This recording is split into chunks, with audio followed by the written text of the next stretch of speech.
Hi, our friends! We hope you liked the previous two parts, so let's listen to this audiobook's last part. Before you begin to listen, we are asking you to subscribe to those who haven't subscribed yet. Click on the like button, share this audio with your friends, and also comment on this audio story. Thank you for supporting our channel. That's stimulating us. Work on the more audiobooks that we will upload soon. Here we are, a maroon sweater vest over a white shirt, well-worn but spotless. Out of tea is Coco K? It's a classic bait and switch, I'm afraid. Thanks. Kate Rose accepted the glass and set it down on a quart coaster on the table.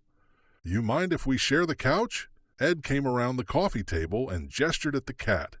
I can't disrupt Mr. Puggy. He looks asleep, but he's on the job, you know.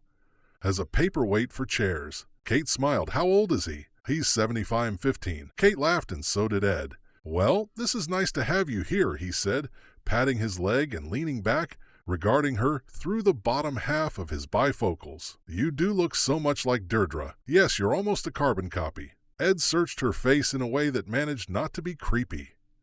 You have her blue eyes and the exact same color of her hair. You're both lovely women. Thank you. And she was so proud of you, as I said, of your record as a student, and she was so thrilled that you were going to law school. So you knew her just before she died? Yes, Kate felt a twinge. Her mother's life insurance had paid for her tuition at Penn Law. She never could have afforded it otherwise. Oh, she would have loved to see you become a judge. Even with your troubles of late, I've been following them in the newspaper. Ed shook his head. Up here, Philadelphia seems like a different world with its murders and such. Oh, Kate said, surprised. She didn't realize that he knew she was a judge.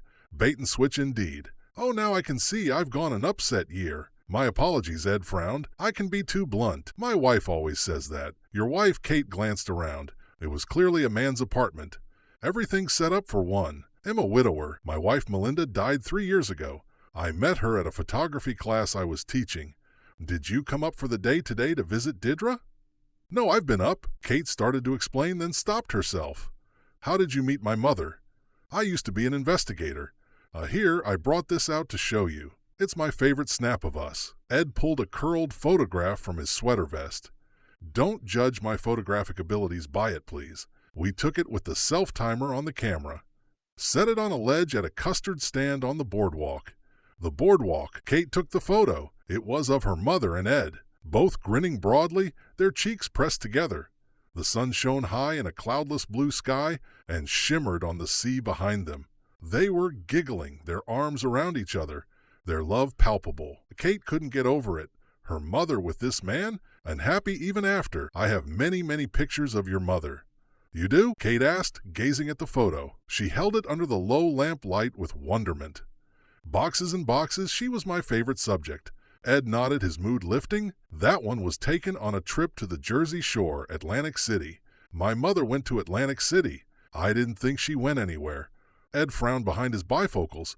Don't be so hard on her. It was so hard for her to be happy. You must know that. I do, Kate said, oddly chastened. I believe it was what did us in ultimately. She just couldn't permit herself to be happy again. After her baby died that way, she thought the fire had something to do with it. The fumes. I think she was right. It may have if the government had paid them sooner. She would have moved in a minute. So how long did you see her for? Ed squinted, thinking. We met in the spring of '87, and we saw each other for the next year and a half. I asked her to marry me on my birthday. I told her the best gift she could give me was her heart. For the rest of my life. So I blocked her in. She had to say yes. Ed laughed, and she did. Ed nodded unmistakably proudly, and Kate tried to process the information. So you saw each other for a year and a half, and even not engaged, and she didn't tell me. I talked to my mother every other day at least. She didn't want us to tell you. I think that was part of her guilt over her own happiness. It was as if, by telling you, she was afraid of being judged. But I wouldn't judge her. I'd be happy for her. Kate felt confounded. I used to tell her to go out and date. No, she was judging herself. Ed swallowed visibly, so about a month after that, she told me she couldn't see me anymore, that we weren't getting married. Even gave me back the ring, though I didn't want it. She was punishing herself the rest of her life for the baby's dying. Kate knew he was right.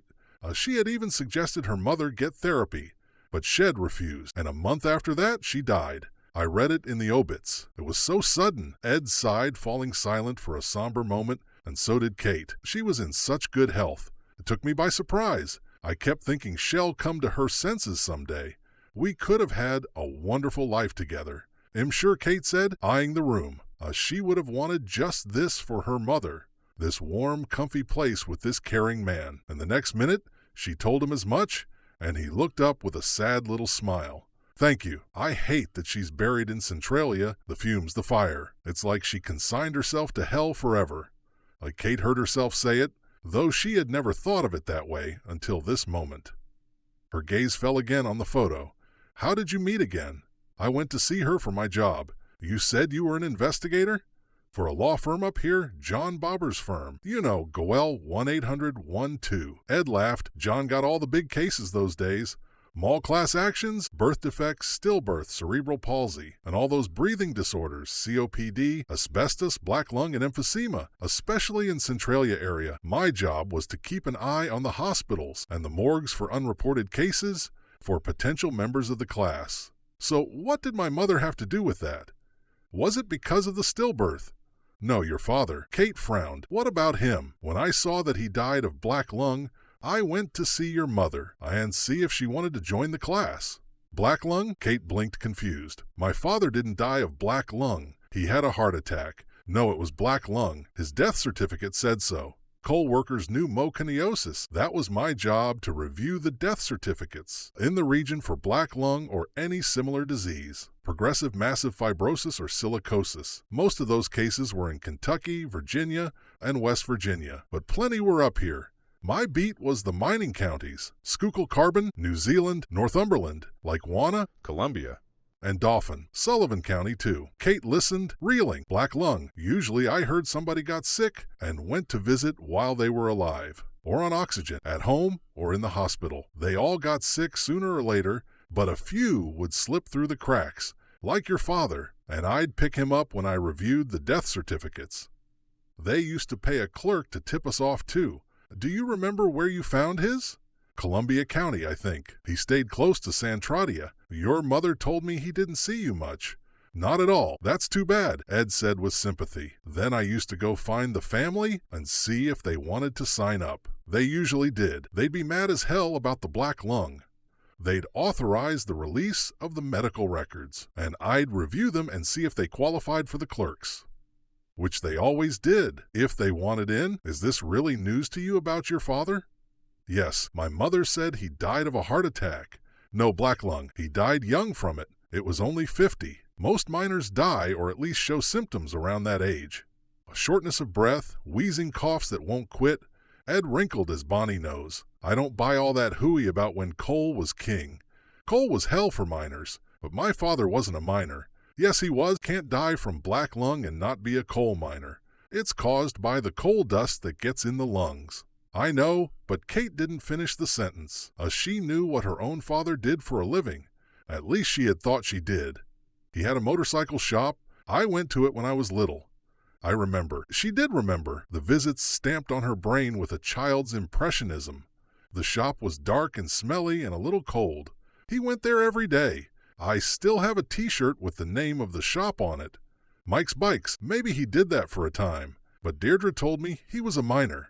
You can't be right. We had motorcycles parked out front of the house.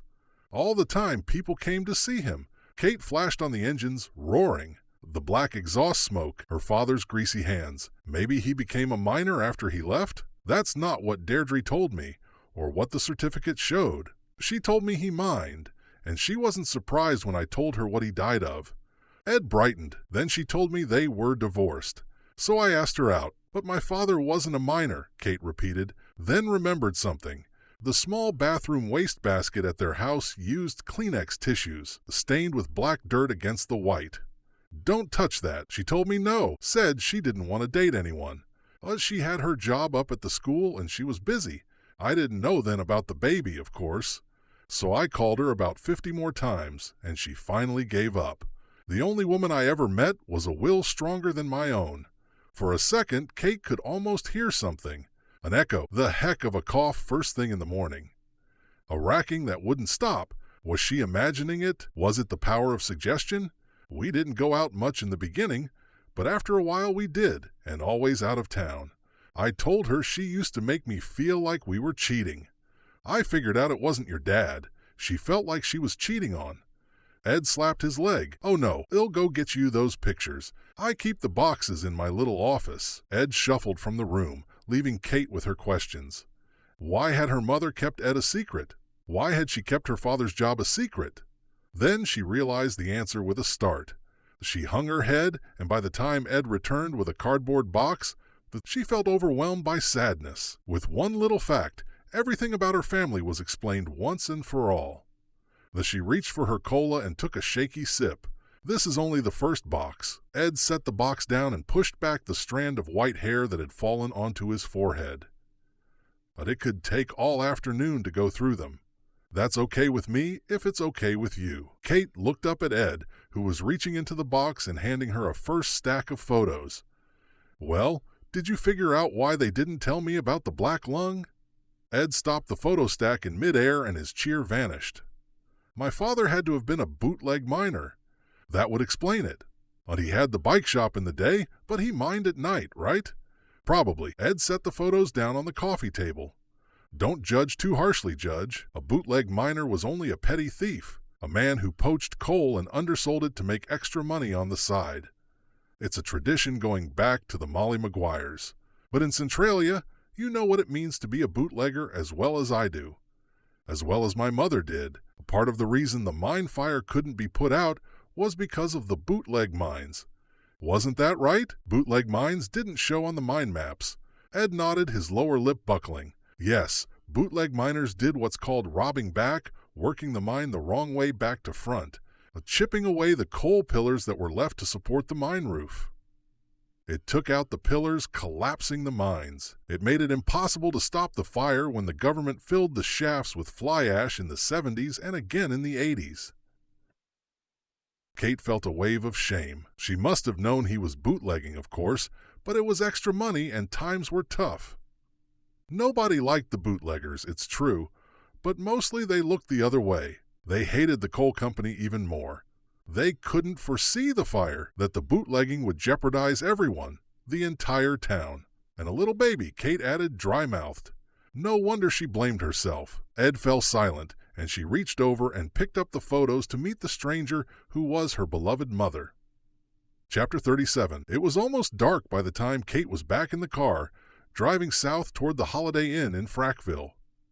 Trees etched crooked black lines against the overcast sky, an odd gray-purple that deepened to ink behind the mountains.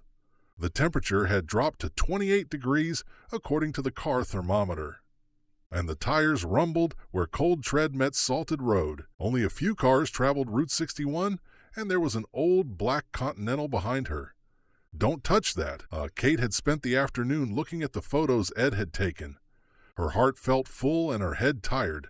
An emotional exhaustion weakened every muscle in her body. Ed had served her a thick cheeseburger and a hot coffee, which revived her for the drive. It had also given her a full box of photographs, and it sat beside her on the passenger seat, along with something else. Don't touch that. Kate kept her foot on the gas as an old Continental switched into the fast lane to pass her. Her thoughts rumbled long. She would never have guessed that her father had been a bootlegger. Her mother had carried that pain to her grave, lying now beside the child whose death she believed Shed caused. Don't touch that. Kate bit her lip, driving down into the next valley, where it grew darker. And she had always sensed the whispers about her and her mother, and thought it was because her mother wanted more for her. But maybe the gossip was about her father. Bootlegging couldn't have been an easy secret to keep in a town of miners. No one would have been fooled by their secret. No one except their 3-year-old. The Continental switched lanes to get in front of her, its red taillights vivid in the darkness, the 2 round red eyes against the black. Kate flashed on a fleeting memory. The red-eyed monster with the black face, her childhood fear. Shed's seen it in her house, coming through the front door at night. Shed runs screaming to her mother. Just your eyes planned tricks on you. Kate stared into the red taillights of the black car. It wasn't a monster coming through their front door. It was a miner coming home from bootlegging, his face black with cold dust, his eyes red and irritated. Her father, it all made sense, jibing with what Ed had told her. So many secrets, consuming them all as a family, burning them alive in a town of fire. A passing truck jolted Kate out of a reverie, and she decreased her speed, approaching Centralia. Steam rose like ghosts from the earth, and it killed her to think that her father had contributed to this calamity and her mother had been complicit. She steered the car through steam, hot and wet enough to leave momentary condensation on the windshield, and began the drive up the hill to St. Ignatius Cemetery. She parked outside the gates, set her emotions aside, and cut the ignition, then grabbed what she needed and got out of the car. The frigid air hit her in the face, more brutally than it had this morning, and she walked up the center aisle of the graveyard, yanking her coat close to her neck, and trying not to breathe. It was almost dark, and steam rose everywhere, rolling in eerie drifts across the marble gravestones and shrouding the stone crucifixes. Kate froze at a shadow behind the smoke, then it was gone. Just your eyes playing tricks on you? Kate steeled herself. She had something important to do. The task wouldn't get easier, and the sky wouldn't get lighter. She made her way to her mother's grave, and its smooth rose marble seemed to glow in the red, lessening light, as if the memorial had managed to marshal every last particle of luminescence. Kate blinked back tears, feeling more fully than ever how much she loved her mother, and how sorry she felt for all her suffering, so needless, even now that she knew her secret, and her sacrifice too. You should have kept this, Mom," Kate whispered, bending over and plunging her fingers into the cold snow, then burrowing deeper until she hit earth, scratching a tiny hole. Then she took the small black box containing the engagement ring and placed it inside the hole, burying it with snow. I love you. I love you." She wiped her eyes and turned to go.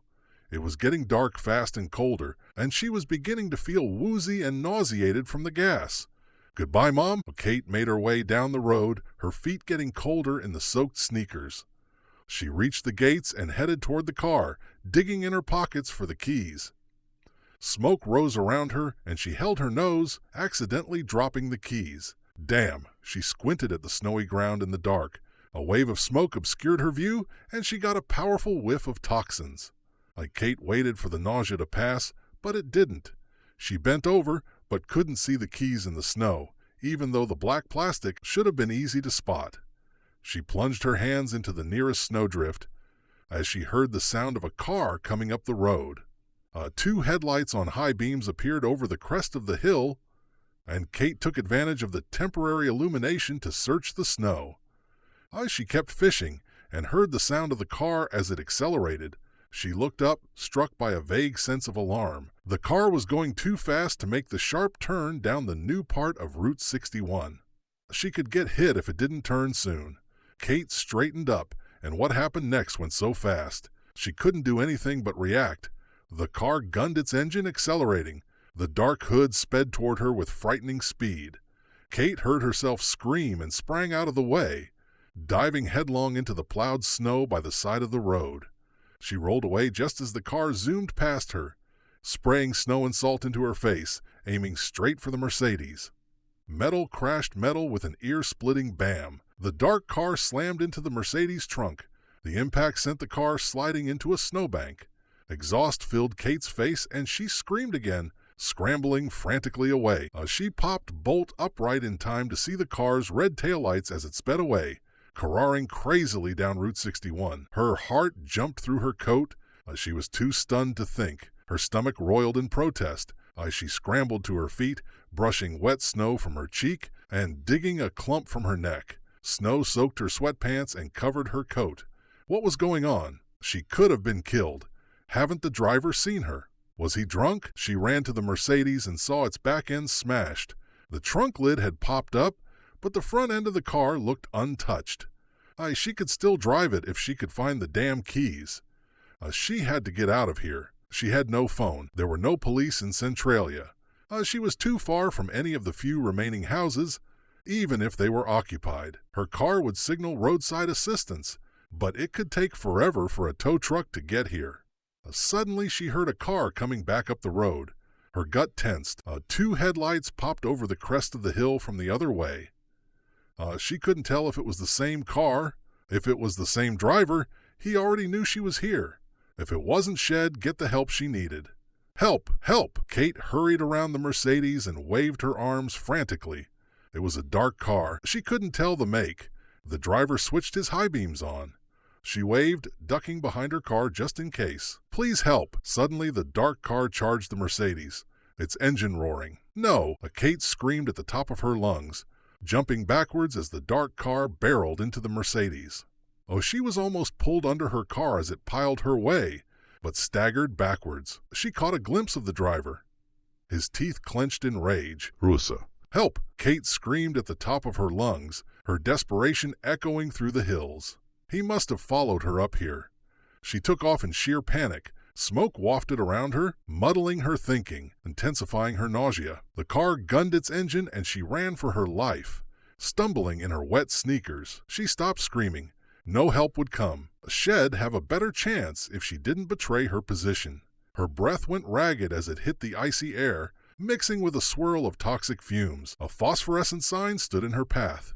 Danger. Ground prone to sudden collapse. Dangerous gases present. The sign stood at the north end of the old Route 61, now closed off. Kate knew the old route by heart, and it gave her an idea. She ran past the sign, her breathing labored in the poisonous air. Russo must have been reading her mind, because in the next second, she saw his car, visible by its headlights, driving over the hump placed as a barrier at the head of the old Route 61. The car's grill bounced as it bounded past the sign, spraying snow from its tires. Russo was going to run her down or get close enough to shoot her. But Kate knew this terrain. She fought to think through her confusion. She could see the stripped tree trunks in front of her, black shadows against the snow. She prayed the ground didn't collapse beneath her. She bolted behind the cemetery, her hands hitting stray branches. She fell in the snow, then got up. She climbed higher up the hillside. She knew was there. It was the only point on the summit higher than the cemetery. A shed played on it all the time as a kid, since it was so near school. She tried to run fast and lightly so the ground wouldn't give way under her. Darkness descended the higher she climbed. The only illumination came from below, the headlights of the dark car as it swung around. The high beams swept beneath her, cutting a lethal swath through the smoky air. Go, go, go! It was pitch black, no streetlights or highway lights, no moon, nothing to delineate the terrain. To anybody who didn't know every inch of it. Her heart hammered. She kept running alongside the hill, not wanting to go too high because the land fell off behind. She prayed she was remembering right. Fumes filled her nostrils. She couldn't think. Russo drove below, going straight, approximating the road she knew. Curved sharply off to the right. He wouldn't see that. The road followed the curve of the mountain. He wouldn't anticipate that. It was her only chance. Kate watched him slow his speed, looking for her. Smoke surrounded them, obscuring everything. The mine fire raged underneath. Russo stopped at a smoking rent in the road. The asphalt ruptured like an earthquake. Kate prayed he fell in from his car's weight. She covered her nose to keep her wits about her. Russo careened around the steaming fissure. Kate bolted along the hillside, bracing herself on dead trees, trying not to breathe too deeply. Russo caught up to her on a parallel track, almost time to put her plan into action. And soon Russo would get out of the car and hunt her down on foot. She ran harder, panting. Now! Kate ran down the hill in the dark, wet and bedraggled, kicking up snow all around her. She cut the mountain at a diagonal toward the car, then half ran, half stumbled down onto the unplowed road. The engine gunned. Russo accelerated toward her, snow pinwheeled from the tires, and Kate took advantage of her brief head start. She gathered all her strength and bolted across the front of the car. The car burst forward, but she was past. Crack! A gunshot exploded over her shoulder. Kate screamed in terror. A bullet seared her cheek now. She threw herself down onto the hill and dove into the snow, grabbing for a tree trunk. She hugged it with all her might and scrambled for purchase with her feet. In the next second, Russo followed her at top speed. Old Route 61 curved to the right under the snow, but Kate had led him to the left. It had worked. The dark car sailed right over her head. She buried her face in the snow. Heat, dirt, stones, and pebbles rained down on her like a storm from hell. The car flew over the side of the hill, into thin air. The next sound she heard was Russo's scream, joining in others. Hers. Then the hideous crash of his car, smashing into the highway below. Debris and broken branches roiled down the hill around her head, and the next minute everything felt quiet. Russo couldn't hurt her anymore. Kate should have felt horror or relief, but a terrible sleepiness took over. Smoke curled from the wooden embankment. Fog clogged her nostrils. Tears filled her eyes. She couldn't breathe. She couldn't muster up a single thought. She felt distanced from herself. She didn't know if Russo survived the crash or if had died. Her consciousness dissolved into smoke. She told herself to hold on to the tree, but her grip began to loosen. Her sopping sneaker lost its foothold. Her eyes closed drowsily. She was so very tired. It had been a long, long day. If she could only put her head down and rest on a pillow, on a shoulder, a man's shoulder, not Graham's. Nesbitt's. Don't touch that. Chapter 38. Kate woke up to Nesbitt's face in soft focus fog. For a minute, she wasn't sure if she was dreaming. He looked worried, so it couldn't be a dream. Nobody worried in dreams. Also, she didn't dream about Nesbitt. Much. Good morning, Judge, Nesbitt said, and Kate blinked. Is it morning? She said. Her mouth felt dry. I'm joking. Nesbitt checked his watch. It's 9 at night. Oh. Kate felt her head begin to clear. The room came into hazy focus. She was lying in a hospital bed with pull-up plastic rails, like blue walls and a window on the right, its blue patterned curtains drawn. An oxygen tube was under her nose, a mounted TV played on mute, a basketball game in too vivid color. How do you feel? I feel good. Kate thought a minute. She didn't hurt anywhere. She felt really happy. Why am I so happy? It's the drugs. I feel so calm. Kate smiled and Nesbitt smiled back. It makes a nice change. What happened to me? Did I fall off a cliff? No. They found you by the side of the road, passed out from the fumes. You got the full brunt. You were lying near a big crack of steam. Well, at least my pores are clean. Then Kate began remembering it all, albeit hazily. The cemetery, the cliff, the dark car, Russo. Is he dead? He's not dead, is he? No, he's upstairs here. I saw him and he's resting. A bunch of broken bones, but the doctors say he'll be fine. Good. I think. Kate felt her emotions revive, though buffered. Now that he's alive, am I allowed to wish he was dead?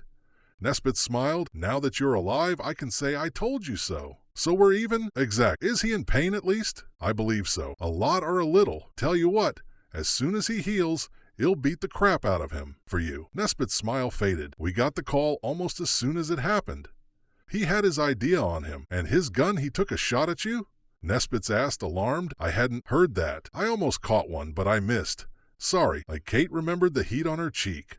It didn't even bother her. These must be some drugs. She resolved to show more empathy on the next drug case before her. Then she remembered she wasn't a judge anymore. They'll be released into our custody and, well, charge him. How does that work exactly? Will you charge him and then beat him up? Or beat him up and then charge him? Usually we beat them up first. That way we get the confession. Don't vary it on my account. Passers-by found his car and they called the locals, who were already on their way. My genius car called the cops, didn't she? Right? How much did you pay for that baby? Not enough. By the way, you're going to need a new one. That thing's an accordion. Luce, I do that too. Yes. Were you in it at the time? No. It's a Mercedes. Hate crime. Kate saw Nesbitt's frown despite her excellent joke. Well, Need, a statement. You'll tell me in detail when you feel better. I'll never feel better than I do now. In fact, I may be in orgasm as we speak. I'm embarrassed to admit that I didn't know about Centrillion. It's incredible. Toxic smoke coming right out of the ground like that. I can't believe the feds don't cordon it off. It's a theme park for carbon monoxide. I don't understand why they can't put it out. After so many years, we can land a man on the moon, but we can't put out a fire. Bootleg miners didn't help, but that's another story. So when can I go? They won't let you go until morning. They want to watch your blood gases. My blood has gas? Nesbitt laughed. I feel fine. Time to go. Kate began to lift herself from the bed, then sank back down dizzy. Not chill, or as my daughter says, chillax. By the way, I called your friend Gina, telling her you were fine, so she didn't find out from the TV news. I told her that you'd be out tomorrow morning, and she didn't need to come up. That okay with you? Good, thanks. Kate nodded, pleased. Putting Gina out would have been the last thing she wanted. It'll take you back. Lie to the city tomorrow morning when they discharge you. you'll need. The ride. Okay with you too? Sure. Thanks. By the way, there is good news. Jenna Whitcomb was found in bed with Mark Melendez. Kate frowned, confused. You mean Jenna Whitcomb, the actress? Yes, the new Julia Roberts. She was caught by Access Hollywood cheating on her husband, Ron Torvald. The new Russell Crowe. Mites, how could any woman cheat on the new Russell Crowe? I wouldn't even cheat on the old Russell Crowe. It's a major scandal. They've released the photos, and he's already said he's filing for divorce tomorrow.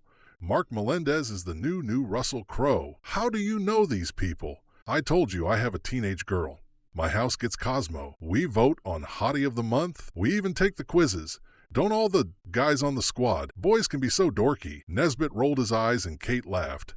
So why does this matter to me? This is the gossip of the decade, which means the heat is off of you, at least temporarily. You're off the map. There's no press for you outside the hospital. And I bet there'll be very few at your house because there's a big local angle to the story. Mark is from Doylestown. Mark, you're on a first-name basis? Nesbitt actually blushed. Give me a break. As Hottie of the Year. We voted for him, so the press is gone? I feel so used. Kate felt a residual sleepiness, and Nesbitt, watching, cocked his head. You want some water or something? No, thanks. I should tell the nurse you're awake. I don't feel so awake. Kate said, her eyelids drooping. Suddenly she felt good and drowsy, post-coital without the coital, and in the next second she drifted into sleep. The next time she woke up, the room was dark, except for various red and blue numbers on her vital signs monitor. Her heartbeat was a glow-in-the-dark green outline of jagged peaks and valleys that reminded her of the Appalachians. She touched the tube under her nose, and the oxygen was still there. But Nesbitt was gone. His chair was empty. She tried not to feel let down. He was above the call, but he wasn't crazy. Kate breathed in and out, taking silent stock of her situation. On the plus side, she was alive. She hadn't gotten Russo killed, and there was a new Russell Crowe from Doylestown. On the negative side, she had no job, no boyfriend, and no reason to go home. She lay still in the dark, watching the Appalachians march across the vital signs monitor. She had no idea if it was truly nighttime in the artificial day-night of the hospitals. She felt oddly suspended in the middle of time and space. She didn't belong here up north, among the peaks and valleys. Centralia had loosened its hold on her. She had overdosed on its toxins, and they'd almost killed her. She felt oddly free of it somehow. The fire that raged had burned from within and consumed their family like so much fuel. She wouldn't let it consume her, too. The Kate didn't belong here anymore. She needed fresh air. She wanted to go home, and for the first time, home meant Philadelphia. She had to start over. She'd figure out how when she got there. Maybe on the way back, she'd talk it over with Nesbitt. She told herself she wasn't looking forward to it before her eyes closed again. Judge Vandy? It was Brady at the door the next morning, in his dark, neat suit, worn with a black top coat and a fresh shave. How you feeling? Fine, thanks. Kate rose from the bed and shook his hand. Dressed in her sweats and sneaker is now dry. She was already in her coat, feeling herself again, and had even showered for the trip home with Nesbitt. You've had quite an experience with Russo and all. How is he? Kate's nurse hadn't known. Has fine, resting. Hell be in the hospital a while unless they've transformed Philly. Good. I heard that your car is totaled. I came to take you back to the city. No, Nesbitt's taking me. Another jurisdictional dispute over Little Ohm. You can't make it. Well, he was going on a job, and when we heard you were stranded up here, I came up. Rats, I mean thanks. You didn't have to do that. I could have taken a trainer, rented a car, had him detailed to you until the end of the week. I took the liberty of getting your personal items from your car. Your purse, your cell phone, and some boxes. I think your secretary calls your insurance company. We're good to go. Great. Thanks, Kate said, then rose with her signed discharge papers. We should stop by the hotel to get my stuff. I did that too. There wasn't much, but I took it. We're all packed. Wow. Kate managed to smile, and they left. The trip home went quickly. The sun cleared and cold outside the car window. Brady opened up about his feelings, the way people tend to do on long car rides, except that his only feelings concerned the Eagles. He was so annoyed by Terrell Davis that he almost drove over the divider, and he believed that Donovan McNabb was too damn happy to win a Super Bowl. Kate listened idly, making the appropriate noises, and watching the RV dealers whiz past the window. By the time Brady had established that Andy Reid totally deserved Coach of the Year, they were pulling into her driveway, where not a single member of the press stood watch. "Amazing," Kate said at the sight. "What a difference from the other day, remember? Her house peaceful and undisturbed, the street quiet, and the neighbors evidently all at work. The snow that had fallen so hard upstate was nowhere to be seen here. It was all back to normal, and she was home. I know even the Philly press is gone." Brady leaned over and shut the ignition. "His from Doylestown. I hear that movie star guy. The reporters moved up in there, stalking his high school principal, finding his prom date, who went to the prom with Martinez. Melendez, don't you read Cosmo?" Kate grabbed her bag and got out of the car in her dumb outfit. She thanked Brady with an awkward hug goodbye and went up her sidewalk, feeling separation anxiety for her federal babysitter. She climbed the steps to the front door and remembered that she'd lost her house keys in the snow, so she went into the secret lockbox hidden behind a bush out front, pressed in the code, and retrieved the extra key. She unlocked the door with Nesbitt in the back of her mind, with his yin-yang of magazine subscriptions. She wondered if she'd see him again, now that the murders were solved and nobody was trying to kill her. Not that it mattered. Kate stood at the granite island in her kitchen, talking to Gina on the phone and sorting her mail. There'd been a stack of it, slid through the mail slot in the front door, and spilling in a messy heap when she got inside. "Of course you'll see him again," Gina said on the other end of the line. "Only you could find a bad side to the fact that you're finally safe." "I'm not sure I want to anyway." Kate had thrown away the newspapers that came in while she was gone. She didn't need to see those headlines. At least she was yesterday's news. "Is he my type? Has your new type? Strong, reliable, and out of jail." Smiled. "This is silly, this whole conversation. I mean, nothing's going on. He was a detective assigned to the case, and that's that. As a man, and you're an Italian, enough said. Is not attracted to me. If he liked me, he would have found a way to drive me home. He got busy catching murderers. Give the guy a break. He called here to tell me not to worry about you, and he sounded worried about you. That reminds me, did you see a shrink yet? I've been a little busy, dodging bullets." Kate set aside for disposal the catalogs for Nordstrom's and Taylor, Strawbridge's, Bloomingdale's, and Neiman Marcus. Then she retrieved the Neiman's. "Call soon. Now tell me what happened in Centralia." "What a nut job. Vuso tried to run you over?" "It's a long story. I don't want to tell you while you're driving around. I'll tell you tonight. It's Monday, our date night. I can't tonight. Justin's bringing over a DVD he wants me to see. The Godfather. I never saw it. Are you serious? Lots of people have never seen it." "No, they're ditching me for Justin." Gina giggled. "Yo, suburban moms need bodyguards. Is it a love connection? I just like the guy. His brother has cerebral palsy, and he lives at Elwyn. So Justin understands. At least some things. He's 30. Younger works for me. Nesbitt's older, right? Older works for me." They both laughed, and Kate warmed at the excitement in her friend's voice. She hadn't heard her that happy in years. "Good, great, go for it. I bought him through next week. Consider him a late Christmas present." Gina laughed. "I'm not above paying for it, especially when you are." Kate smiled, stacking a Pico bill on top of a Verizon wireless bill. "Then Comcast, how's the baby? Fine. He likes Justin. He does." Kate came upon a bill for a Cosmopolitan subscription and thought of Nesbitt's. "Jealous. Is not allowed to like anybody except me. Way to be possessive of a kid I'm trying to socialize. Hey, maybe we can go on an imaginary double date. You bring your imaginary law enforcement hunk, and he'll bring mine. I have a bounder pick with you. It said in the newspaper that you were stepping down indefinitely. Chief Judge Sherman has quoted. What does that mean? Why didn't you tell me? Gulp. It means I'm fired, unless I sue the bastards. And first, I need to find a lawyer willing to bite the hand that feeds him." Kate came upon a yellow envelope forwarded from her chambers according to the return address. The name on the front was in Val's handwriting, and she felt a twinge of loss. "I can't believe this. They can't fire you. District judges are appointed for life. We'll see what they can do. For now, I'm going to decompress and figure out my next move." Kate opened the envelope and out slid a small white letter and a Sephora catalog bearing a post-it from Val, All that read, "Miss you." Kate thought, "Miss you too. You should get away. Take a vacation. Get some sun." Nah. Kate eyed the letter, feeling a draft from her back door.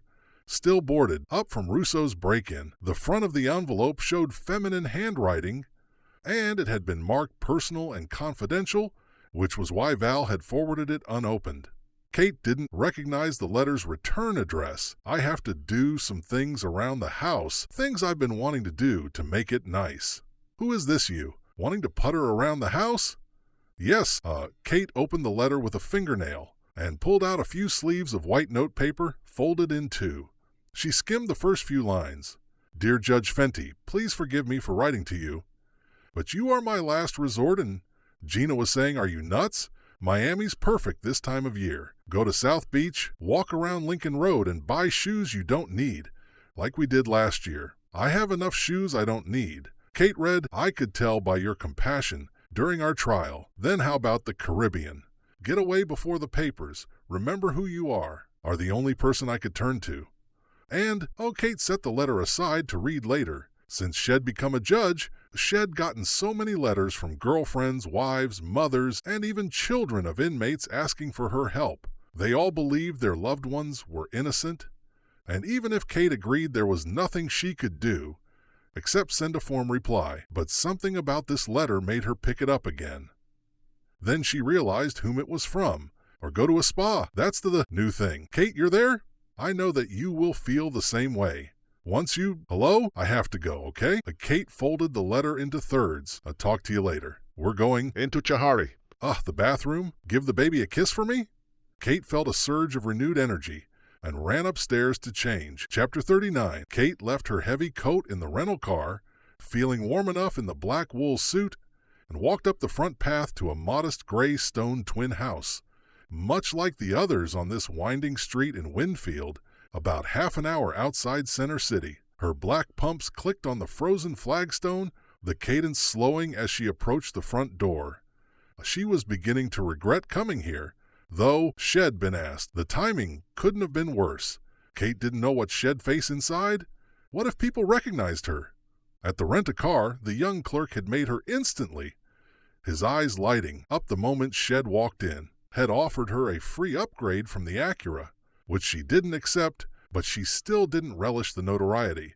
What if she caused a fuss inside? How would everybody react to her after she'd introduced herself? She wouldn't find any friends here and wouldn't expect any. As she reached the front door, noting the silvery bowl full of water beside the door jamb, and followed the instructions, plunging her fingertips into the water, though the surface had almost frozen over. The thin ice shattered like red syrup on a candied apple, and the frigid water chilled Kate's hands to the bone. She wiped her hands on her coat, whether or not that was permissible, and followed the rest of the directions, opening the front door without knocking, and finally slipping off her pumps, revealing her stocking feet. She looked around the room, hoping that reinforced toes were in order and a Shiva, but the living room was completely empty. The house was quiet. Kate had been told the door would be left open so that mourners wouldn't be disturbed, but there were no mourners. Odd, low benches ringed the small living room in front of a beige sectional couch and chairs, but they were all unoccupied, like empty chairs at a canceled show. A cushioned stool sat at the fireplace, vacant.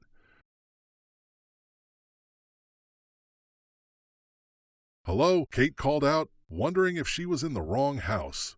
"Judge Fenty?" Mrs. Mars came hurrying in from another room, walking toward Kate with a nervous smile, her hand extended. "Thank you so much for coming," she said in a soft voice. Kate relaxed and shook her hand. "Am very sorry about your loss, Mrs. Mars. Please call me Sarah." Richard Mars's young wife looked prettier up close than she had in the front row of the courtroom gallery. Though her eyes were bloodshot blue, ringed by weary gray circles, she wore no eye makeup, and her small mouth was unlipsticked. Her lips tilted down, her grief undisguised. Her brown hair had been styled into a bob that seemed overly coiffed until Kate realized it was a wig, and she wore a black knit suit that was too old for her, draping in a way that hid her compact form. "Judge, come. Would you like something to eat?" "It's lunchtime." "Yes, thank you." Kate realized how hungry she was when she was led into a dining room filled with the aromas of seasoned roast beef, a fresh spinach salad dotted with tomatoes and hard-boiled eggs, and 3 baked chickens. The delicious feast looked untouched, next to a stack of glistening dinner plates and clean silverware. This is amazing. You must have food for 50 people here easily. I didn't make it. We're not permitted to. My family brought most of it, but they went back last night. Sarah's face fell and her voice grew soft. My mother passed away when I was little, and my father is from California, and he had to get back to his business. He couldn't sit the entire week, as not as observant as we are, as I am. Richard was Orthodox, and his family came for the Sadat Havra, the meal of consolation after the funeral, and they'll be here later. That'll be nice. My friends from Temple Choir, they came, and some of our friends from the congregation, but they're also uncomfortable with the circumstances. I can tell. Sarah shook her head unhappily. They seem distant, and there are many people I thought were friends who didn't come. Why not? I can only guess that I'm the wife of a murderer now, the wife of a suicide. Kate fell silent, watching hurt-etched lines into Sarah's young face as surely as a drawing pen filled with ink. Maybe I'm wrong, but I think there would have been more people here. Everyone.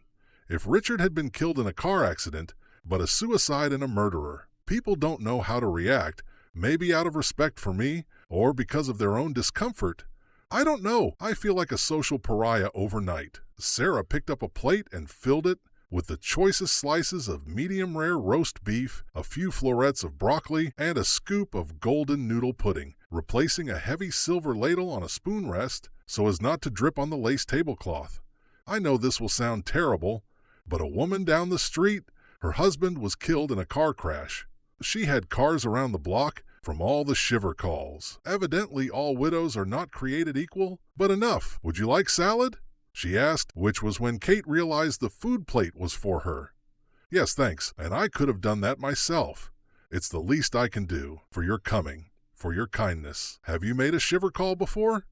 No, I've been to plenty of bar mitzvahs, but not a shiver. Sarah lifted a pair of silver tongs and plucked some fresh greens from the huge salad bowl, then set a slice of hard-boiled egg on top. The round food served at shiver reminds us of the circle of life. Dressing? Yes, thanks. It's Italian. Works out perfect. Yes, Sarah laughed, a surprisingly girlish sound, and spooned some oil and balsamic vinegar carefully onto the salad. Between the wig and the heavy, mature pantsuit, she gave the appearance of a little girl, playing dress-up at her mother's clothes, which Kate found in theory. You're handling all this very well in the circumstances. I don't know if I could bear up with such style. It's all an act. Sarah shot back, then laughed. Tell me about it, Kate nodded, laughing with her. Sarah shook her head, seeming finally to relax. This has been so terrible. As I said in the letter, the family torn apart in an uproar. Everybody hurting in pain. Sarah sighed. As a suicide, Richard couldn't be buried in a Jewish cemetery. But his father was an Orthodox rabbi, and he passed away 2 years ago. It was out of respect to him, and my mother-in-law, that they admitted Richard and gave him a proper burial. Kate's heart went out to her. Then the reporters came like locusts, but they're finally gone. That's why I'm glad you came. Just for the company, and the honor, of course. Sarah finished the plate, and Kate grabbed a cloth napkin and silverware. Aren't you eating? I've been eating all morning. Please sit down. Sarah led Kate back to the living room, where she gestured her into a regular chair, and she took the stool in front of the fireplace. Thank you. Kate accepted the food plate and balanced it on her lap, on top of her skirt. More Chanel, but it wasn't making her feel as good as it usually did. Nothing could, with the sorrow that pervaded the empty house. Kate stabbed a piece of salad and ate. Delicious. My aunt made most of this. I love to cook, but can't during Shiva. Sarah looked up at her from her baby stool. Why the stools, ma'am? It symbolizes being struck down by grief. Visitors don't have to sit on them. I see. Kate scanned the room discreetly, noting the covered mirror which she had seen before at an Orthodox Jewish wedding. The air smelled a little smoky from a large white candle burning on the mantelpiece among an array of framed photos, undoubtedly the couple in happier times. Kate got on with it. So, to your letter, I must tell you, I'm skeptical. I know, I understand. That's why I'm so thrilled you came today, just to hear me out. That's what you said you wanted. So here I am. Well, first, Sarah nodded, hugging her knees oddly high on the low stool. I felt that I could turn to you because of what you said about my husband at the trial. Next time I shut up, Kate cut some beef, which oozed warm juices, and ate a pinkish piece, which melted in her mouth. You understood my husband, I thought, and you showed a real sense of justice and injustice. Thank you, Kate nodded, chewing so she wouldn't comment further.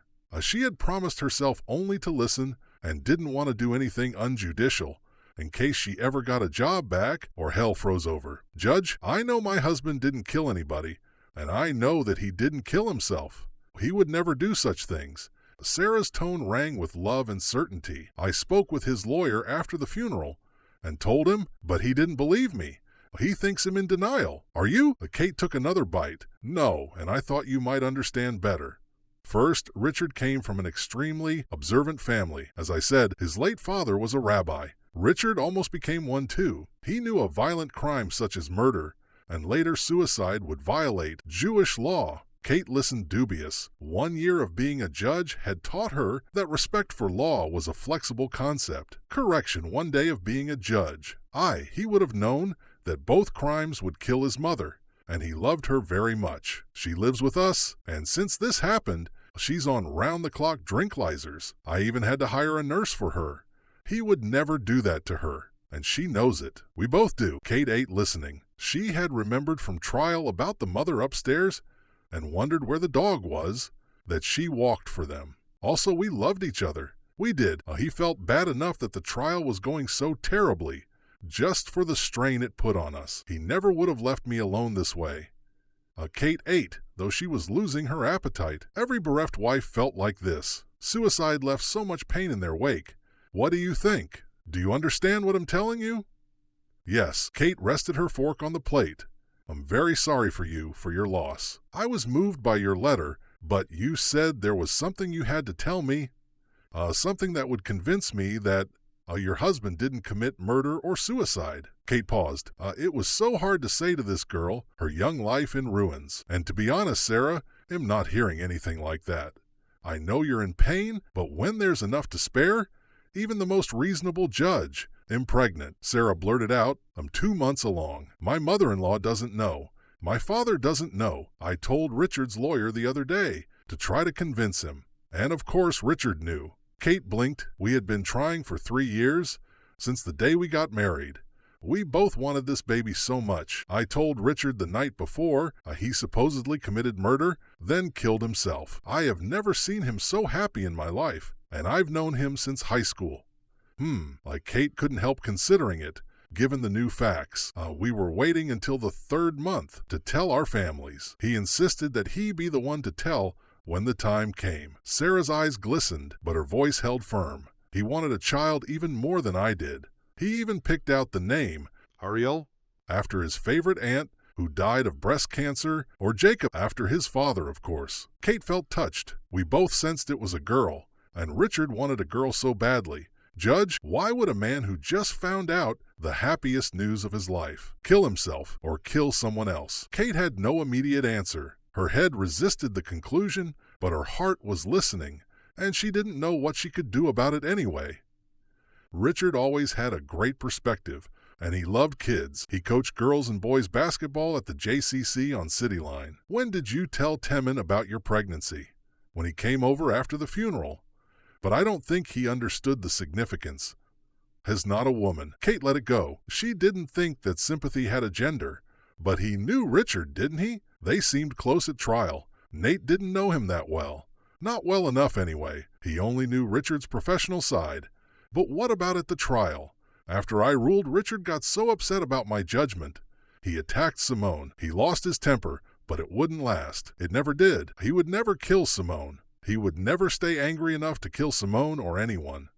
He would never ever do that, not knowing a baby was on the way. His baby. Maybe he felt even worse because he'd lost with a baby on the way.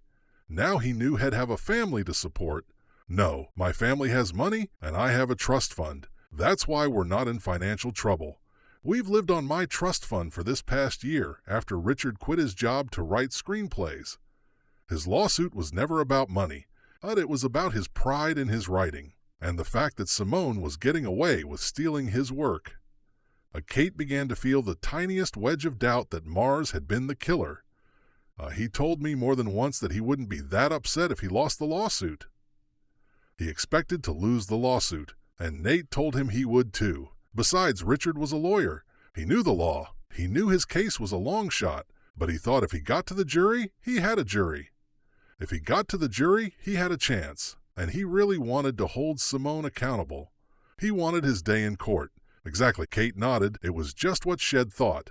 She would have done the same thing. Richard did not kill Art Simone, and he did not kill himself. I just know it. The police assured of their case. And it's closed. They're good cops. Smart, like Nesbitt, Kate thought, but didn't say. But other detectives don't agree at all. Like Frank Russo, he knew Richard better than any of them. Russo? Kate burst into laughter. What? He tried to kill me last night. Upstate. He thinks I killed Art Simone. What? Sarah's brown eyes flared in disbelief. It's in the newspaper. Didn't you see it? A small headline, relatively, and almost no article. Maybe I should have been offended. I didn't see it. I haven't seen a newspaper since Richard died. We suspend our normal activities to sit shiver, and it lasts 7 days. Maybe I should convert. Maybe everybody should. What happened? Sarah asked, and Kate told her, making attempted murder as entertaining as possible. This girl didn't need more tourists, so I'm not sure. Russo is your best argument. Did he know Richard well? Well enough to know Richard wasn't the type to commit suicide. Don't you see? Sarah leaned forward on the tiny stool. Russo's instincts told him that my husband wasn't the killer. But he was just wrong about who was. I don't know who did it either. I just know that Richard didn't, and I think that that person killed Richard and made it look like a suicide. Let me ask you something, Kate said, against your better judgment. She set the plate of food down on the glass coffee table. What happened after that day in court, after I ruled from the bench? Sarah thought a minute. You made your ruling, and Richard got into that fight in the courtroom. Then you left the bench, and they separated Richard and Simone. And Simone left with his lawyer, and Richard hugged me and said he wanted to be alone, and asked would I please take Mom home, because she was upset too, so I did, and he disappeared after that. Kate frowned, and Sarah raised a hand as if to stave off the thought. It's not as weird as it sounds. Richard frequently went off alone to think. He was a scholar, a philosophy major, a Swarthmore. Well, he thought about things. Sarah's eyes came alive with love. He was internal, always pondering. That's why he liked computers so much. He was an intellectual, not a man of action or violence. He attacked somebody in open court, Sarah. Attacking isn't shooting to kill, Judge. Might. True then, where did he go to think? To temple, to the library, or sometimes the park, off by himself. That's where I think he was, when whoever it was killed Simone, outside the restaurant. Sarah raised her voice, vehement. Richard would never do that. We didn't own a gun. Where did he get it? Where everybody does. Bought it or got it off the street from somebody. We didn't know anybody who could get him a gun off the street. But he was an assistant, yeah. Didn't he meet criminal types there? No, he handled computer crime, met geeks, and when did he buy this gun, supposedly? He rushed right out after court and bought it. Why not? He wouldn't even know how to fire a gun. It can't be hard, Kate said, though she had never fired one either.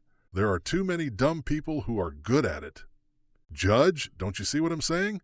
Sarah asked, newly urgent. Don't you agree with me? I don't know. Kate shook her head. I see your point, I do. And even if I was agreeing, I don't know what I could do about it. Ask the police to reopen the case. I've already written them, and they refused. Maybe they would do it if you asked a federal judge who heard the case. An ex-federal judge, but you don't read the papers. Forget the police. They won't do anything officially. They reopened cases for newly discovered evidence, not supposition. But Richard didn't do it, and the killer is still out there, free. Tell you what, I've come to know Detective Nesbitt, who worked on the case. I'll bring it up with him and see what he thinks. Unofficially, I'm sure I'll be talking with him later. At least I hope I won't be. Thank you, thank you.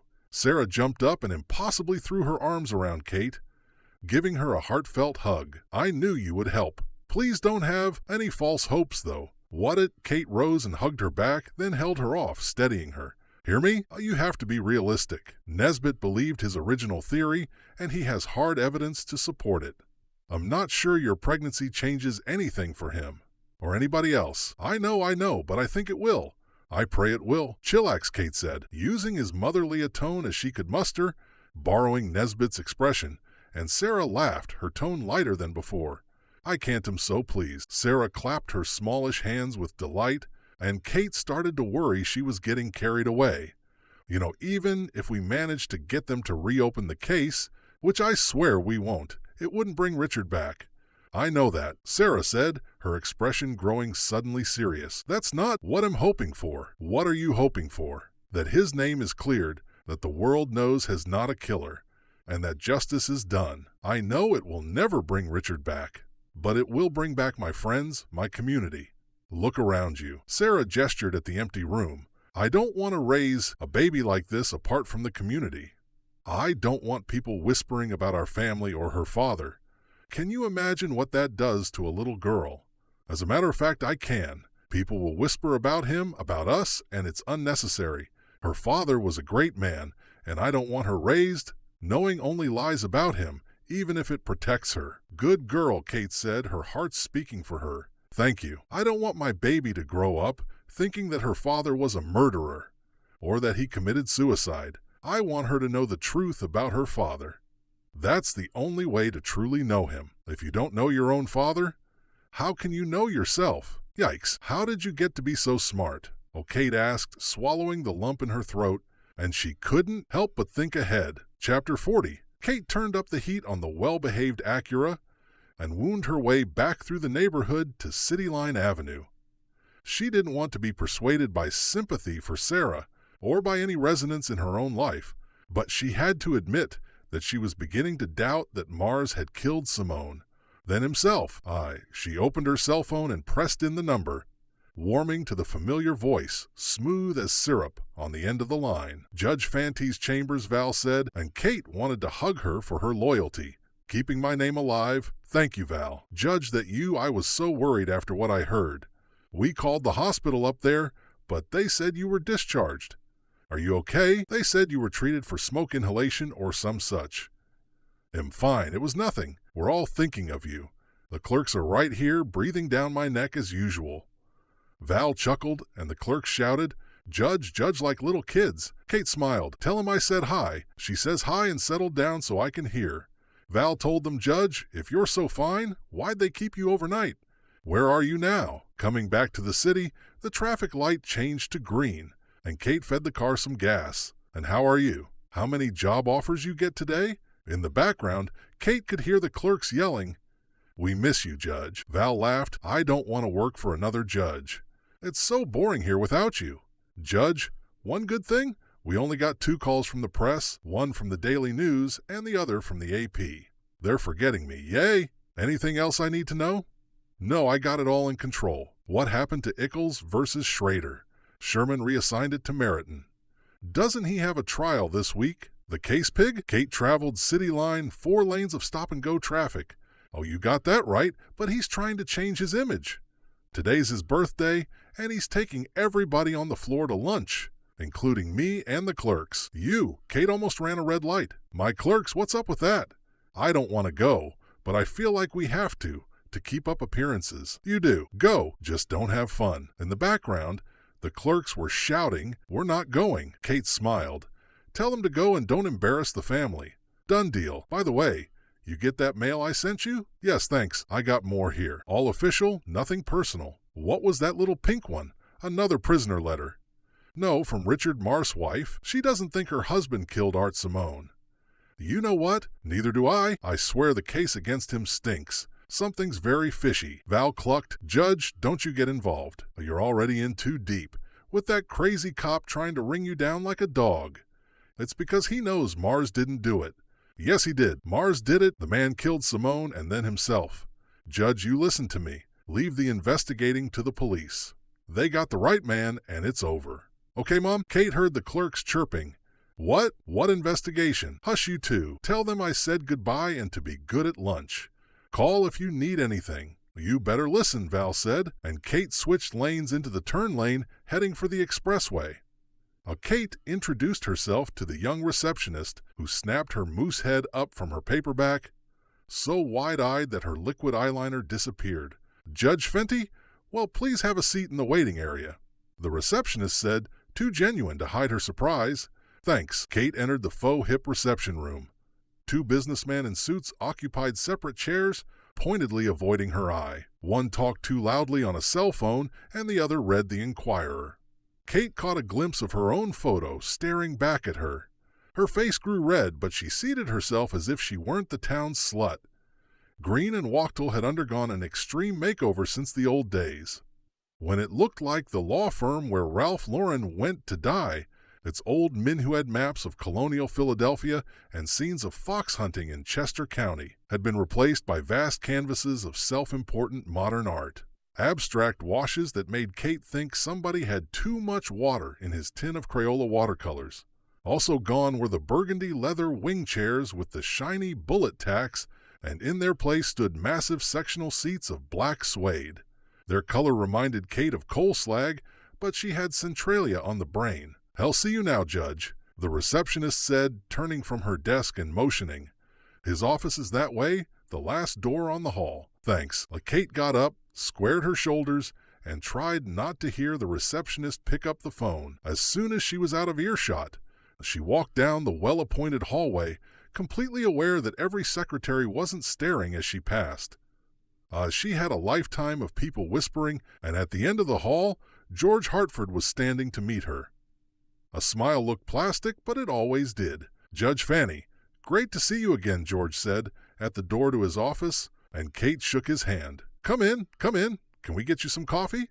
"Great, cream and sugar, easy peasy." George signaled to one of the secretaries.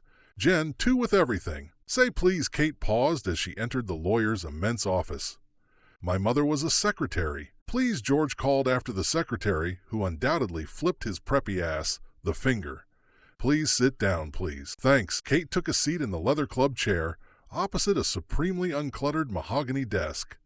Ralph Lauren Home was still alive here. In fact, it was a knockoff compared to this office, which reeked of old Bryn Mawr.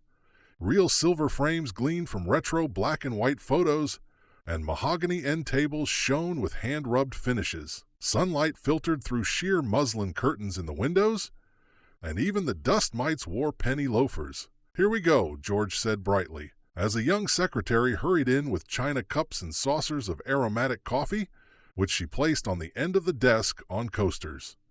"Thanks so much, Jennifer," George said pointedly. "You're welcome," the secretary said, stealing a glance at Kate before she left.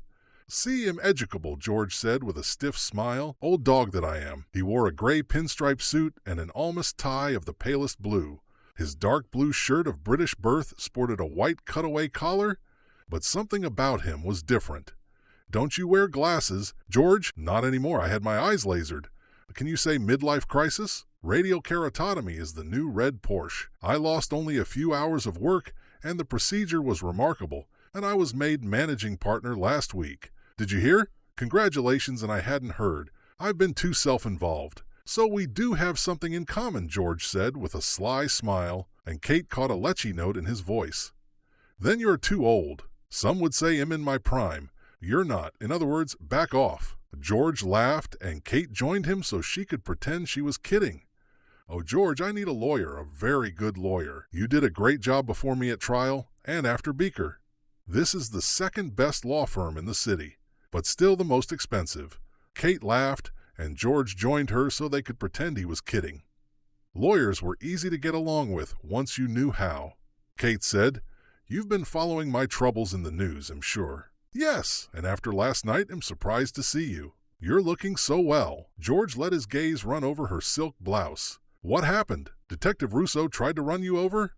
Is he a lunatic or what? In short, he doesn't think that Richard Mars killed your client, Art Simone." "He thinks I did." George's new eyes widened. "That's absurd. Of course I didn't kill anybody. But what if he's half right? And Richard Mars didn't kill anybody. Right? And Richard Mars didn't kill your client. Possible." George reared back, and his neck waddled, chafed his white collar, with its edge stiff enough to cut hard cheese. "Police said they had videotape of Mars shooting him. It's not clear that it's Mars on the tape." Kate sipped her coffee and set it back down. "Take a second to tell me what happened that day." "At dinner with Simone." "You were with Simone at that dinner that night, right?" "Yes, I told the police in detail. So now tell me, your new favorite client smiled, relaxing. Well, after you ruled from the bench, we went to an early dinner at Le Chardin on the riverfront. I knew that Art liked French restaurants, and it was the only one we hadn't been to. I told him we were saving it for our victory dinner. Sure of yourself, huh? I was right on the law. I know you weren't happy with the equities, but the legal principle was sound. I represented the principle. Let's not go there. Who was at the dinner? Art, the jury consultant, and me. The jury consultant was the pretty redhead with my taste and clothes. George chuckled, Courtney flavored. What about your associate from the trial? She wasn't at dinner? No, let's put it this way. She has a brilliant legal mind. George laughed. Nice. What time did you get there? Around 4, as I recall. Early. We went straight from court. It took a cab or had a driver. Cab, we couldn't all fit in one, so Courtney and I took one, and Micah and Art took the other. A double date, but Micah didn't go to the dinner. No, I think Art dropped her off and took the cab onto the restaurant. Kate made a mental note. Do Courtney and Art know each other? Yes, from working together. Art was very interested in the jury selection process. George pursed his lips, but still managed to smile. Nothing untoward took place, if that's what you're suggesting. Of course not. I wonder why Micah didn't go to the dinner celebration. She was in court every day. Why wasn't she included? Art didn't think of her that way.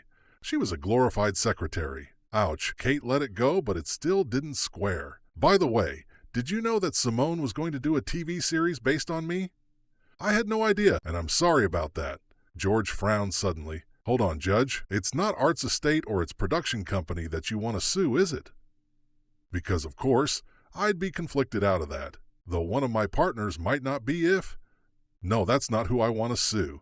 But back to the dinner for a minute. Why did Art leave alone? Yeah, to catch an early plane back to the coast. You flew commercial? No, but he wanted to get back early, so he didn't stick around. He said he needed to be out by 6 to catch his plane from the airport at 7:15. George thought a minute. We were having dessert, but he passed. He was on low carb. Did you walk him out? No, he went out alone. And Kate tried to picture the night of the murder. Why didn't you walk him out after dinner? As a client. No reason to. He was a client. You met me at the door. You're a woman. George shrugged. There was no reason to. He didn't invite that sort of friendship, nor did I. I didn't waste his time, and he didn't waste mine. We shook. We congratulated each other, and he said, send me a bill, and I said I would. Boy intimacy. You let him get a cab? No. He said he had a car coming. He just excused himself and went out at 6 as had said he would. George's light eyes clouded a flicker of regret. I wish I'd gone with him now, of course. I don't know if he would have been killed if a witness had been there. Or you could have been killed with him. After all, if the killer was Mars, presumably he'd have the same grievance against both of you. Evidently he didn't, and even the most aggrieved plaintiff distinguishes between lawyer and client. Not really. Kate considered it. In fact, it makes me wonder why, if it were Mars, he didn't go into the restaurant to shoot you too. He had to know you were there. Either he'd guess it, or he followed you. I have no idea. It couldn't be, because it would increase the risk of getting caught. Why worry about getting caught if you're going to commit suicide anyway? I'm sure the police asked these questions. Kate made a mental note. Did Simone have any enemies besides Mars that you know of? Art Simone was an enormously successful Hollywood television producer. What do you think? George smiled, but Kate didn't. Did he mention anyone specifically? No. Ever hear him in an argument with anyone? No. Do you know anything about his marriage? Now wait a minute. This is important. People are trying to run me over. I'm entitled to ask a few questions of my own. The police asked me all this. It's the police who tried to run me over. Kate shot back and George paused. I think his marriage was fine. We never discussed it. Kids, one in France setting Art. Okay, back to that night. Please finish the story. Then, almost as soon as Art went outside, we heard a loud shot. The sound was unmistakable, a gunshot. George shuddered visibly. We got up from the table, and the staff at the restaurant went running for the door. And there he was, lying on the pavement. George wrinkled his nose. It was really quite awful. Did somebody call 911? Courtney did. I bent down to do CPR. George couldn't clear the disgust from his expression. It was obviously dead. The bullet was point blank in the forehead. Even in the dark, I could see that. Did you go to the funeral? Yes, I flew in and out. Was very sad. His wife be a raft. Who invited you? Erica called me personally. Lovely woman. Yes, I saw her on TV. Was Micah invited? I have no idea. I didn't see her there. Was your associate invited? Yes, but she had to work. We have another case going to trial next week, and she had to draft some pretrial motions. Kate thought back to her confrontation with Micah. It seemed like so long ago in the attorneys-at-law office. Erica wants to keep it small, so it's only immediate family. What about the jury consultant with the red hair? Courtney Flavor, what about her? Was she invited? Yes. So Micah had been excluded. Why? She went, yes. Did you fly out together? Yes. George looked away and reached for his coffee, taking 2 long sips and replacing the cup with a tiny clink. Now, can we change the subject? This is so morbid. Why did you call me? Wait, I'm just curious. Was it a big funeral? Did you see any celebrities? George brightened. It was huge. I would say 300 people. And all the actors from the show, plus the cast of The Sopranos in Law & Order 2. It was a real treat. I got Dennis Farina's autograph. The man reeks of credibility. He was a real detective. Did you know that? Before he became an actor. He was great in Crime Story. Remember Crime Story? George seemed to get happier, merely thinking of Dennis Farina. Now, so what is the representation you came to see me about? Kate had gotten all the information he could give her, so she switched gears. I need you to go to war for me. I'd be honored to represent you. George smiled. I did run a conflicts check, and we're not conflicted out. We represent the Inquirer, but we don't represent the Daily News. Though they're owned by the same entity, they divide their legal work among all the top-tier firms. No, I'm not suing a newspaper. It's not a defamation matter. All of what they printed about me is true. Oh, George's eyebrows flew upwards, but at least he didn't point and laugh. As you probably read, the chief judge has effectively relieved me of duty. And I don't think he has the power to do that. It's a constitutional question, probably of first impression. Let me frame the issue for you. Does the active sex life of an unmarried federal judge qualify as impeachable conduct within the meaning of Article 3 of the U.S. Constitution? Kate reconsidered. Okay, to be fair, you probably have to include that some of my paramours had criminal records. You want me to sue the Chief Judge of the Eastern District of Pennsylvania, and the Circuit Executive and the Clerk of the Court. Kate thought a minute, and the Chief Judge of the Third Circuit on a respondeat superior theory, since he's essentially the administrative boss. George reddened. I want my job back. I can't do it. Why not? Are you man or mouse? Judge, George shifted in his comfy chair. You have to understand. How can I? Kate asked, anchoring. You haven't explained it. I've headed this trial group for 7 years. My partners are in front of that bench and those judges all day long. Furthermore, I'm managing partner now. I represent 321 lawyers in this office alone. Good. I need a big gun. That's why I'm here. It's a cutting-edge legal question. Oh, it could go up to the Supremes? Let's make some law. George shook his head. I can't afford the retaliation factor. If I litigate against the chief judge, it's career suicide. Or it's protecting my right to my job. I can't do it. George sighed heavily and smoothed down his tie. No big firm could and none would. You can't fault me, so you're a mouse. Kate rose to her feet, not completely surprised, and walked a few steps to the door. You'll beat up on a kid like Mars, but you won't take on a chief judge. George rose too, spreading open palms. That's just reality, Judge. I thought you represented the legal principle, but this is different. Kate turned on the threshold. How? George blinked. Thought so, Kate said and left. She was already feeling more herself, thinking of where to go next, because as much as she missed her job, she had realized something she could never have known before she got fired. However, unconstitutionally, you don't need a robe to do justice. Chapter 41. Odd, despite the cold, the front door with a stenciled number 388 stood propped wide open with a brick, and Kate slipped through and climbed the stairs, almost banging into Micah as she descended, carrying a huge cardboard box that held papers and files, a chrome gooseneck desk lamp, and her white eye book. Judge Micah started behind the gooseneck lamp. What are you doing here? I heard you were in the hospital. Out of town somewhere. I'm fine. Detective Russo tried to kill you. That's so random. Yeah, ain't it a bitch? Kate smiled in a way she hoped was casual. It's a long story. Meanwhile, what's going on here? You moving the office? No, just me. I'm just not sure where yet. Out of a job. Micah's face fell, and the box slipped, but Kate grabbed the bottom. What happened? Oh, they let me go.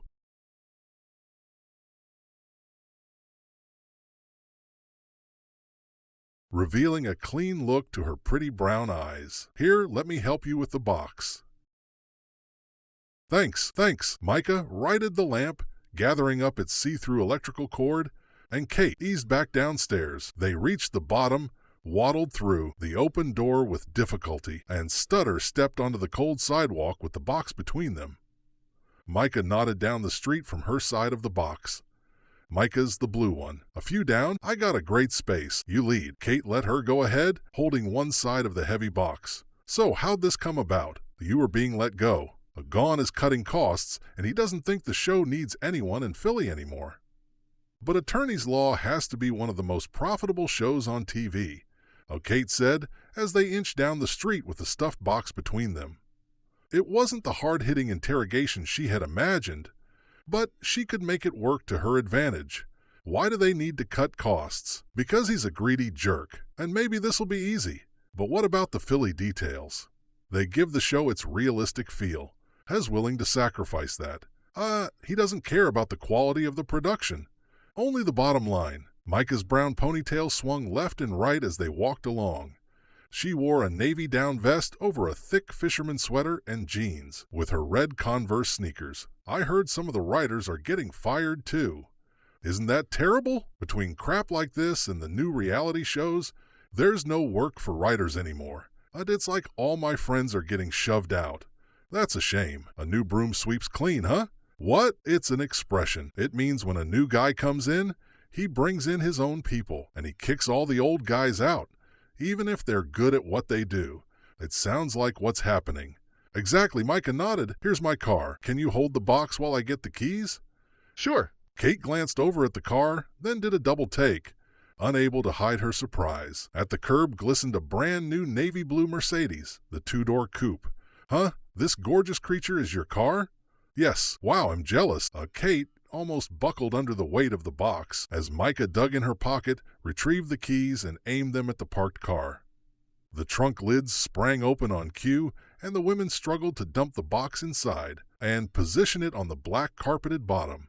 Kate was already wondering how the child owned a nicer Mercedes than hers, especially since hers was now an accordion. I thought you said you had a Saturn. No, you said I had a Saturn with 2 years of payments. Micah managed to laugh, and so did Kate. Overruled. I'll say Micah closed the lid and brushed off her hands. Okay, that's everything except the plasma TV. That big one on the wall? They're giving you that? They are now. Micah smiled bitterly. Will it fit in the car? It'll have to. Oh, can you help me carry it? I'd really appreciate it. I will, if you'll have coffee with me after. I'll tell you the story of how I almost got run over. Deal, Micah answered, her smile lingering unhappily. I guess I'm wondering about the night Art Simone was murdered, Kate said. After they'd both been brought, a Niswa's salad that barely fit on the round Tuileries-type table of greenish tin at a neighborhood bistro, pretending it was located in a chic arrondissement of Paris and not across from an electrical supplies wholesaler. What about it? Micah asked. She picked up her fork and speared a slice of hard-boiled egg. Kate flashed on poor Sarah, sitting Shiva by herself at this moment. We eat round food to symbolize the cycle of life. I'm wondering why you weren't at the celebration dinner that night. After you'd won a trial, you were in court every day, and I saw you taking notes. Kate was treading a careful line between overt flattery and over-the-top flattery. She had no other way to get the information without the proverbial rubber hose. I figured you were Simone's right hand. At least as important as a jury consultant, Courtney. Whatever. I was, so I went you there. They were, but you weren't. I'm not sure, to be honest. Micah answered, looking down as she ate. Her ponytail curled onto her shoulder. Art said he thought it would be better if I weren't, and I accepted that. He asked me to get the files back in order after the trial, which I did back at the office. All by yourself? Like Cinderella? Exactly. Micah laughed. Hurt, so no alibi. But why did he ask you to do that then? It seems like it could have waited. Not for Art. He never waited for a thing. Micah looked up, meeting Kate's eye directly. He wanted the decks cleared right away, so we could get back to work, full throttle. The lawsuit interrupted all of us and slowed the show's production. That's why I caved so fast when you threatened to sue me. That day in the office, litigation sucks. I agree, but the cleanup could have waited a night, couldn't it? Isn't it possible that you were intentionally excluded from the dinner? By Art? Yes, not necessarily. By anyone else who was there? Why do you ask? Why did you even care? Kate felt it a momentary loss. I'm trying to understand everything about that night, because I'm not sure Richard Mars was the one who killed Art Simone. And you think I did? Micah's eyes flared with a shock that looked genuine. Maybe. No, you work for Simone, and we're loyal to him. I can see that. I'm just trying to understand what really happened that night. The police know what really happened. Mars did it. They have him on security video, as if they needed that. Micah scoffed defensively. He tried to kill Art right in front of you, in court. Mars' wife doesn't think he did it. Of course she wouldn't, but now that it is Russo who thinks I did it, you? That's ridiculous, Micah said. Incredulous. Why would you? Because I supposedly wanted to stop you and Simone from making a TV series about me. By killing Art? Ha! That wouldn't have stopped a single thing. Micah's eyes remained wide. Look, Art is dead, and they're making it without him, me, or any of our old writers. If there's money to be made, Hollywood makes it happen. Kate tried not to think of Gina and Warren on TV. Sunday nights at 9, but you'd have to be in TV to know that, for sure. So back to this celebration dinner. Did someone want you not to be there? Like the jury consultant? Kate was making it up as she went along, but Micah leaned forward intently. How do you mean? Do you think someone, let's say Courtney Flavored, asked Art not to have you there for some reason when you rightly should have been? Is that what you think? No. Maybe. I'm trying to figure out her role. In my experience, jury consultants don't always stay so involved after the jury is impaneled. But she was there all the time at trial. Kate pressed ahead, putting her cards on the itsy-bitsy table, sort of. And for example, I know that she was invited to Simone's funeral, and so was George Hartford. Micah set her fork down, her lips parted slightly. Courtney was invited to the funeral? That can't be right. It is. I can't believe Erica invited her. Are you sure? Yes. How do you know? Micah asked the question, a challenge that Kate was happy to meet. George Hartford told me they flew out together. They did? Micah's eyes narrowed to streetwise slits, and her forehead knit unhappily, if not downright angrily. Yes, you told me it wasn't supposed to be a big Hollywood funeral, but that's exactly what it was. All sorts of celebrities were there. I saw that on the news. If there was room for Courtney, there was room for you. That bitch. Absolutely. Kate couldn't stop the questions. What was going on? Was Micah sleeping with Simone? Had he bought her that delicious coupe? Had he dumped her after the trial, when she was no longer useful? Had Erica excluded her from the funeral because she suspected an affair? Micah was frowning. Wait a minute. Why were you talking to George? Confidentially, I was there to discuss my own legal trouble. I don't know if you heard, but I got fired too. That's why I'm free today to all-around plasma TVs. I did read that. Sorry, I thought I would be an episode already. Judges behaving badly within the meaning of Article 3. Kate made quote marks in the air and Micah cringed. Sorry, I'm off the show. The scripts I helped with are done. Micah looked sympathetic, but you were a really good judge. The winners always think that. No, you cared. Bet you say that to all the judges. Kate faked a laugh, getting back to the point. George told me he stayed at the restaurant while Art went outside to catch his car. Who arranged for the car? I did. What was the car service? Alpha, they're good. We used them during the trial. It was due to pick him up at 6 to make it to the airport by 7:15 for a private plane. Right? But the car got there a little late in the rain. Simone was waiting out there alone when he was killed. Right, the traffic held out the driver. Kate made a mental note to double-check. Who made the dinner reservations? George did, or probably he had his associate or his secretary do it. He picked the restaurant, too. Kate considered it. She couldn't see immediately what George Hartford would gain by killing his own client, unless George was messing around with the jury consultant and Simone had found out. Still, would Simone tell George's wife? No. And did it matter anyway? In one of those crusty upper-crust marriages? Kate thought of Prince Charles and Camilla, her only reference point for upper-crust marriages, since there weren't many in Centralia. So you actually think Mars didn't kill Art? But then why would Mars kill himself? Maybe he didn't. Kate readied herself to watch Micah's reaction, since she was about to tell her everything. Maybe somebody did it for him and made it look like a suicide. Micah gasped. You're kidding, she yelled, then covered her mouth. 10 out of 10 on the shockometer. It's possible. Who would do that? Whoever killed Simone. Why? Just set up Mars as the shooter. After all, Mars was easy to frame. He had attacked Simone in open court and lost a lot of money to him. He had a motive and opportunity aplenty. Mars makes the perfect killer, except that I'm not sure he did it. He was like a real detective.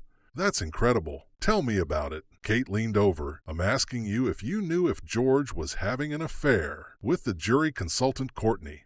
I mean, I'm not stupid. Honestly? Yes, Micah answered, her tone ringing true. She leaned forward, only too happy to dish now that she'd been excluded from the funeral. Or perhaps because she could cast suspicion on someone else. Really? Kate tried not to get excited. It only raised more questions. How do you know? It was obvious from the day she was hired. Micah's eyes glittered. Lots of touching, pets on shoulders like that, and joking around. I think it's been going on a long time. Really? Where was she hired from? The flavored agency, her own business. Courtney sells common sense for $100,000 a pop. Kate laughed. I told Art we shouldn't pay it, that I knew more about Philly than she ever could. But he didn't want to take any chances. And George insisted she was the best. Maybe she was, Kate shot back, and they both laughed like girlfriends. Then Kate asked suddenly, do you think she was sleeping with them both? What? Who? Courtney, the jury consultant. She was sleeping with George, Micah said testily. But was she sleeping with Art too? Of course not. What makes you say that? It's obvious, isn't it? Art Simone was a very attractive man with a lot of power and money, and Courtney was the one they both wanted at dinner. Kate paused, letting it sink in. Remember the threesome plotline for the first episode of the new TV series? The one you told me about? The 2 judges and the law clerk in a Menninger toa? Right? The pilot, Micah answered, her face reddening in a way that told Kate she'd struck a chord. However, accidentally. Yes, the pilot, 2 men and a woman. Whose idea was it for the threesome plotline? Yours or Art's? Art's. So is life imitating art? Or is art imitating life? No pun intended. Kate managed another fake laugh, but Micah looked stricken. But Art would never cheat like that. On you? On his wife, you mean? Right, on his wife. Bingo. We'll never know, will we? And we know Art got his ideas from his life. Isn't that what he testified to? On the stand, remember? Micah reached for her water glass with a hand that trembled. Kate knew that Micah and Simone were having an affair. The girl's reaction to the threesome clinched it, and the incredible Mercedes. Micah had thought she was Simone's mistress. She never figured a head cheat on his mistress with another mistress, which left Kate with yet another question, and a thought about someone who might know the answer. Chapter 42. Kate could hardly wait for Micah to go before she called information on her cell phone, got the number, and waited for the call to connect as she ran to her car in the cold. Flavored Associates, said a woman's voice. Yes, is Courtney in? She's on vacation this week. Mice is calling. No, thanks. Kate flipped her phone closed in frustration. She would have loved to have cornered Courtney and gotten confirmation of her theory. She had learned so much. She felt like she was getting close to something. She reached her car, dug in her bag for the keys, and got in, eventually finding her way out of the parking lot and onto the street. Commuters flooded the street in front of her car, moving en masse toward buses, parking lots, and the train station. Wrapped in heavy mufflers and ski hats, like wool envelopes, night had fallen. The rush hour traffic tangled into lanes of red taillights, and plumes of white exhaust rose above the cars, an urban version of the toxic fumes of Centralia. Smoke obscured everything lately, and suddenly nothing but a little bit of rain. Everything lately, and suddenly nothing was clear. Mars' wife, Micah? Kate flipped open her phone, pressed in the number, and the call connected.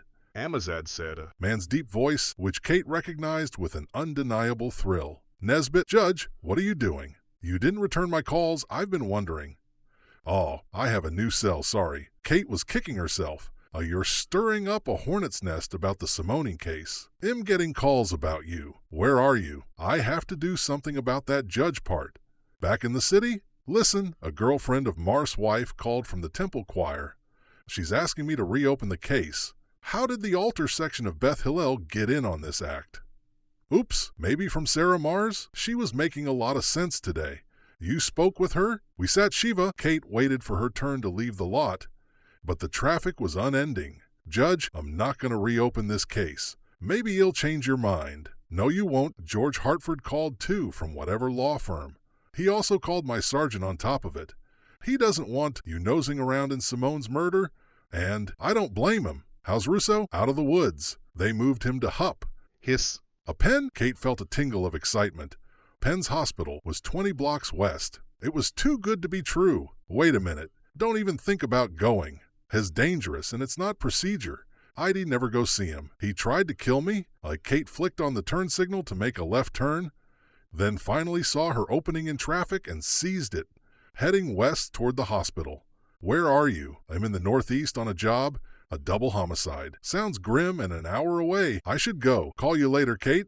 Great. Kate, it took her half an hour in rush hour traffic to travel the 5 miles to the hospital of the University of Pennsylvania in West Philly, and another 20 minutes to find a parking space in one of the clogged 2-capacity lots. Kate hustled from the Acura, her thoughts churning and her emotions racing ahead. Are to believe she was visiting the man who had tried to kill her. Only the night before, but he had to have some valuable information on Mars. Kate kept an image of Sarah Mars in mind to motivate her. She prayed that Russo could answer some of her questions, and also that she was mature enough not to pull his plug. And then possibly young, the uniformed cop sat outside the door to Russo's hospital room, reading the sports page, which she lowered when Kate presented herself, apparently not recognizing her. Can I help you? How's the patient? Fine. Sleeps mostly. Is Stephen Nesbitt here? Detective Nesbitt? He was here earlier but got beat and left. Oh, right. That job in the Northeast. Kate kept her tone even so she could sound in the know and vaguely masculine. I'm Kate Fenty to see Detective Russo. Fenty? I know that name from somewhere. The cop said, thinking aloud, You're the judge, Ike. Edge. I'm acting as Russo's lawyer now. Nesbitt said had put me on the list in case he didn't get back in time. List? The cop smiled uncertainly, his teeth perfectly white and even, as if his braces had just come off. I don't have a list. You're supposed to, Kate scowled. Russo has a right to counsel officer. You can't deprive the man of his constitutional rights. Just because you lost the list Nesbitt gave you. You didn't give me a list. He told me he did. You're calling Nesbitt a liar. No, never. Nesbitt is here. Kate fished in her purse for her cell, flipped it open, and pressed dialed calls. That's his cell number right there. Don't make me call him. He's on a double homicide and very busy. You don't want to interfere with him, do you? No. Quick, pat me down. Russo pays by the hour. Kate dropped her purse and raised her arms. And after a minute, the cop rose, folded the sports page, and set it down on his hard plastic bucket chair.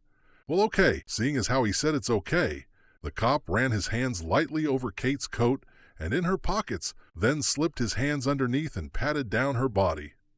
Want to check my purse? Sure, thanks. The cop turned around and dug inside the bag, then handed it back. Thank you, Kate said, slipping inside the wide wooden door and letting it close behind her. Chapter 43. Kate eyed Russo as he slept, taking evil satisfaction in the extent of his injuries.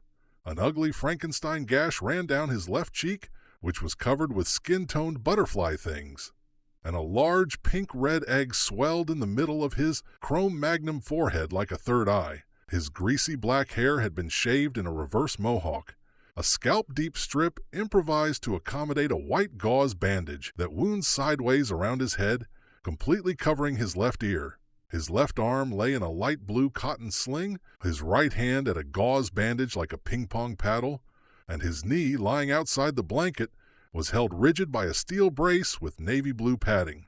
All told, Russo formed a bandaged if brawny mound in the white cotton sheet, and an overgrown thicket of dark chest hair sprang from the collar of his gown. Like the Black Forest come to Philly. Kate approached the sleeping man and put her face close to his good ear. Fire, fire, wake up, emergency. Ugh! Russo's puffy eyes flew open in alarm. He tried to get up, grimacing. No, just kidding. What? Russo blinked in pain, propped lopsided on his good arm. Recognize me, detective? Or should I run away and scream?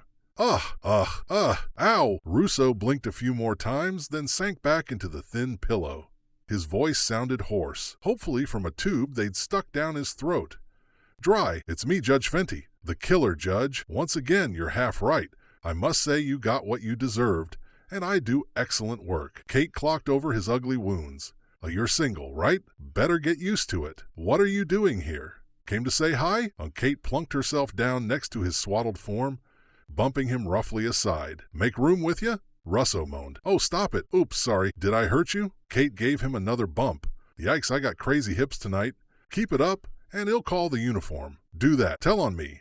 Kate flashed on the swing of his car headlights, aimed right at her. Doesn't it itch like crazy under those casts? Or are you in too much pain to feel it? They say first comes the pain, then comes the itching. Maybe bed sores, boils too. Barnacles, carbuncles, pestilence. Maybe your nose will fall off. Bitch, feelings mutual. Kate bounced on the bed until he grimaced again. Get well soon, would ya? So we can lock your ass in jail. You killed Rich? No, I didn't, you idiot. But I don't think it was suicide either. Look how much we have in common. I'm so glad you asked me out. If I could move, I'd kill you with my bare hands. If you could move, I wouldn't have done my job. Suddenly, there was a rattling in the hall, and they both looked over.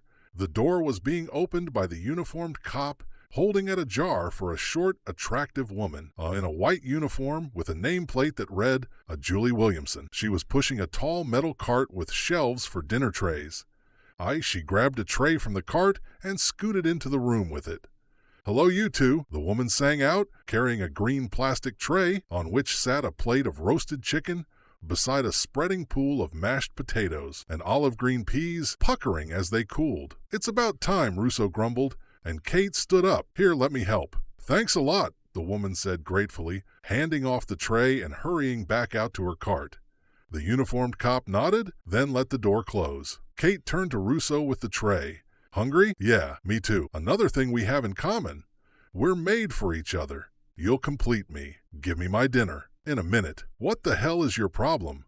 I need information. Tell me why you think Mars didn't kill himself, and don't give me all the soft stuff like he wasn't that kind of guy. Give me hard evidence. Make your best argument. Sell me. Who are you kidding? There's some game you're playing. You hired the scum to kill him and Simone. Like I said, I don't think Mars killed himself. I'm at his wife and she convinced me, but that's not evidence. You ought to help me out, since only one of us is mobile enough to catch the bad guy. Now answer my question, and I'll give you your dinner. Not enough blowback for a suicide, Russo answered gruffly. I don't get you, lady. What's blowback? I've heard the term, but I don't really know what it means. Blowback's the blood and tissue that gets on your hand when you shoot yourself. The explosion blows it back on your hand. Russo shifted in bed, wincing. Rich should have had a lot of blowback. He had some, but not as much as I would have thought. Or rather, suicides have. So that means somebody else got the blowback.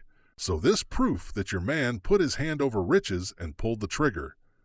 And on top, he got the blowback. Kate visualized the gruesome scene. Like a stencil, how do you know how much blowback to expect? Did you mention that?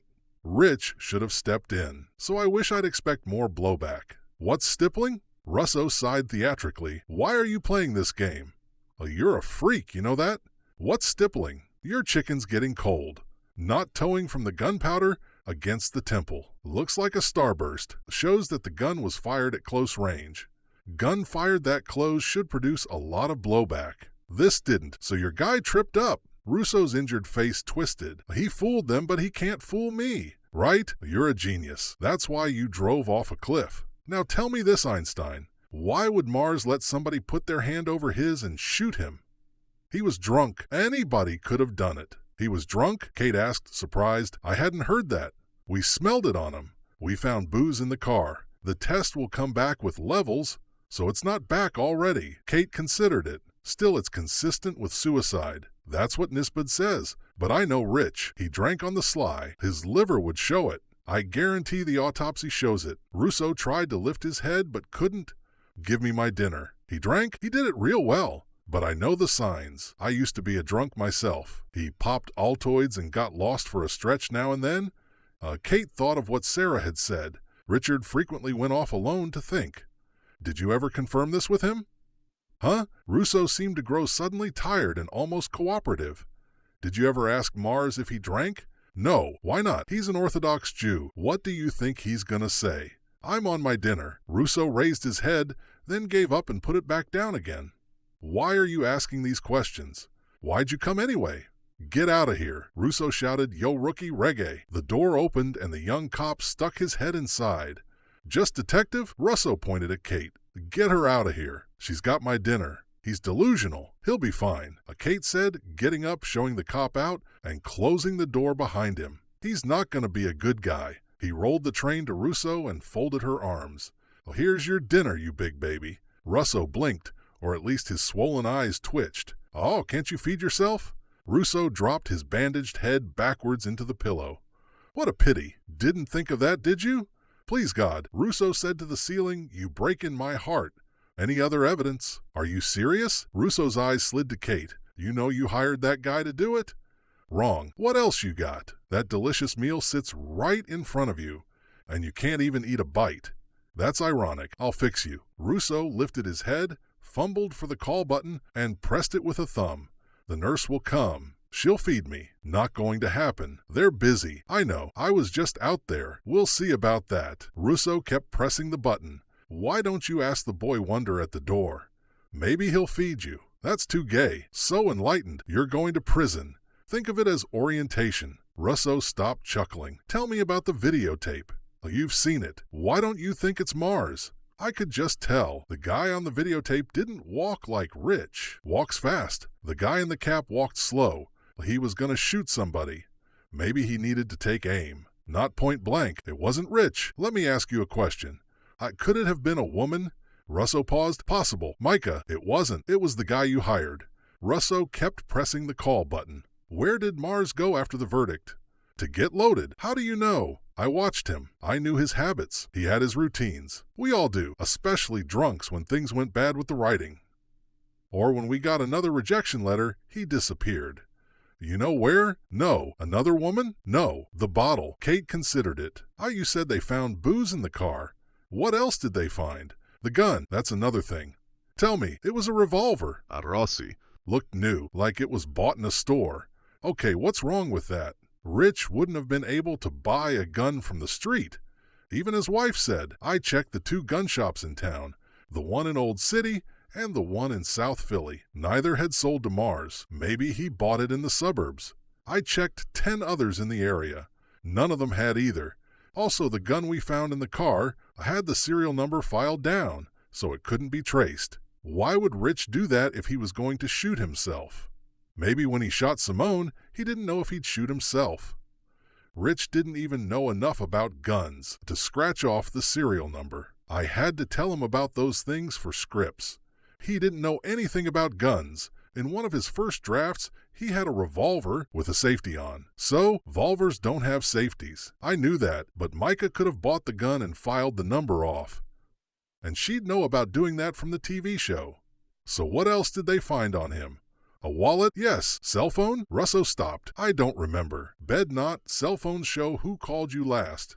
Kate pulled her chair over to the bed, picked up the fork from the dinner tray, and stabbed a piece of white meat. Come on, Judge. Give me a break. Russo raised his raspy voice. I'm starving here. Shut up. Kate found the foot pedal, raised the top half of the bed, and stuck the chicken in Russo's face.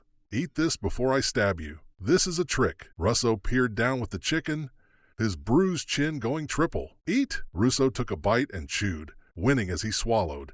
And just at that moment, the door to the hospital room burst open. Chapter 44. You're throwing me out? Kate asked, astounded as Nesbit hurried her down the hospital corridor, gripping her by the elbow, like she'd imagined getting physical with him. But this wasn't the fantasy. You're damn right I am. Nesbit's graying bangs blew back off his forehead. His trench coat billowed open, and his wool tie took flight. I cannot believe you, Your Honor. Slow down. Our Kate was whizzed around the nice lady with the dinner card like a Ferrari switching into the fast lane. Suck it up. Nesbit wouldn't even look at her, leading with his chin like the prow of a battleship. I cannot believe that you did that. If you'd stop, I'd explain. I want you out of this building as soon as possible. I learned a lot in there. And today, stuff you should know if you don't already, which you probably do and kept from me. Kate was confusing even herself. It was hard to make sense at this speed. What were you thinking? Nesbit seemed not to hear, hustling Kate past pastel landscapes, her heels clattering across the glistening floor. He said, Russo is a danger to you. He thinks you killed his friend and got away with it. His instincts are right. Mars didn't do it. Did you forget already? The man tried to run you over last night. You were admitted to a hospital. Only for observation. You were unconscious. You held toxic fumes. I've been breathing that stuff since I was little. Maybe that's why you're crazy. Nesbit snorted, propelling her onward. I opened that door and couldn't believe my eyes. You were right there, not a foot from him, leaning over the bed, talking to him, feeding him. I took pity. You took your life in your hands. The man knows how to fight, to kill. He's trained law enforcement. Remember, they teach us those things of the academy. In fact, we don't graduate clue school unless we learn it. Nesbit's grip tightened as he steered her past a set of wooden chairs. Get the connection. He was lying in a bed. He's got bandages out the wazoo. He couldn't do anything to me. Of course he could. He's got a few broken bones. He's a little medicated. You think that would stop Russo? He can't even feed himself. You're a small woman. He was scamming you. No, he wasn't. And after all, he didn't hurt me. All's well that ends well. I told you not to go see him, and you did. You're not the boss of me, Kate thought, but didn't say, because it would make her sound immature. Then she reconsidered. You're not the boss of me. Nesbit rolled his eyes on the run. I'm the boss of him, Russo. He's my prisoner. It's my case. Kate caught a blurry glimpse of an older patient tossing in his bed. Shh, this is a hospital. People are trying to sleep. Russo is in police custody. Nesbit lowered his voice to controlled fury. That cop outside the door isn't there to protect Russo from the world. He's there to protect the world from Russo. You lied, and that cop happens to be my nephew. He's got a lot to learn. I told my sister the kid can't cut it. But does she listen to me? No. Does anybody listen to me? No. That kid is going to get somebody killed someday. Don't blame him. I wasn't in danger. You were too. You're like my daughter. I tell her, close your purse, but she always leaves it open. You know why I say that? Because I'm a cop, and I know that if she keeps leaving her purse open, sooner or later she's going to get her wallet stolen. But does she listen to me? No. But this is worse than purses. This is like driving drunk. You're in danger, and you don't even know it. You think you're invincible? That it can't happen to you. When you're just lucky, it didn't. Nesbit spotted the elevator bank and made a beeline for it. You're just lucky that Russo didn't wrap his hands around your throat and strangle the irrelevant life out of you or snap your neck. It would have been quiet and deadly.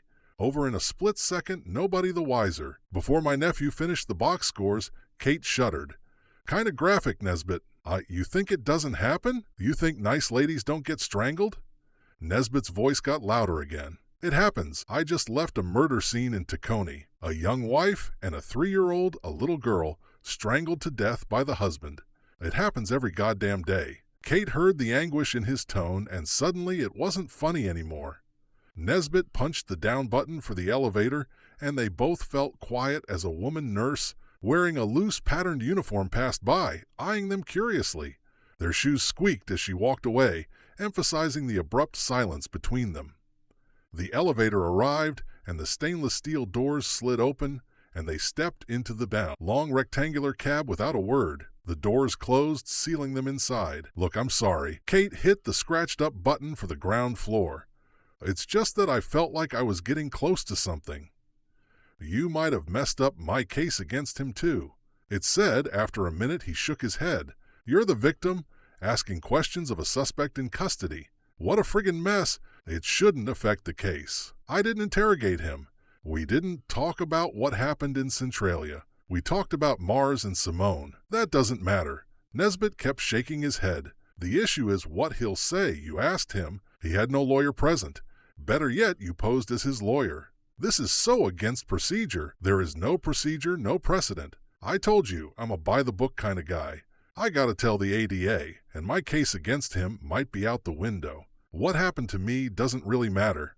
What matters is what happened to Mars and Simone, because somebody killed them and got away with it. Nesbitt's head snapped up. His brown eyes flared. No, they didn't. Mars killed Simone and he's dead. Don't be so sure. If you'd let me tell you what And what do you mean? It doesn't matter what happened to you.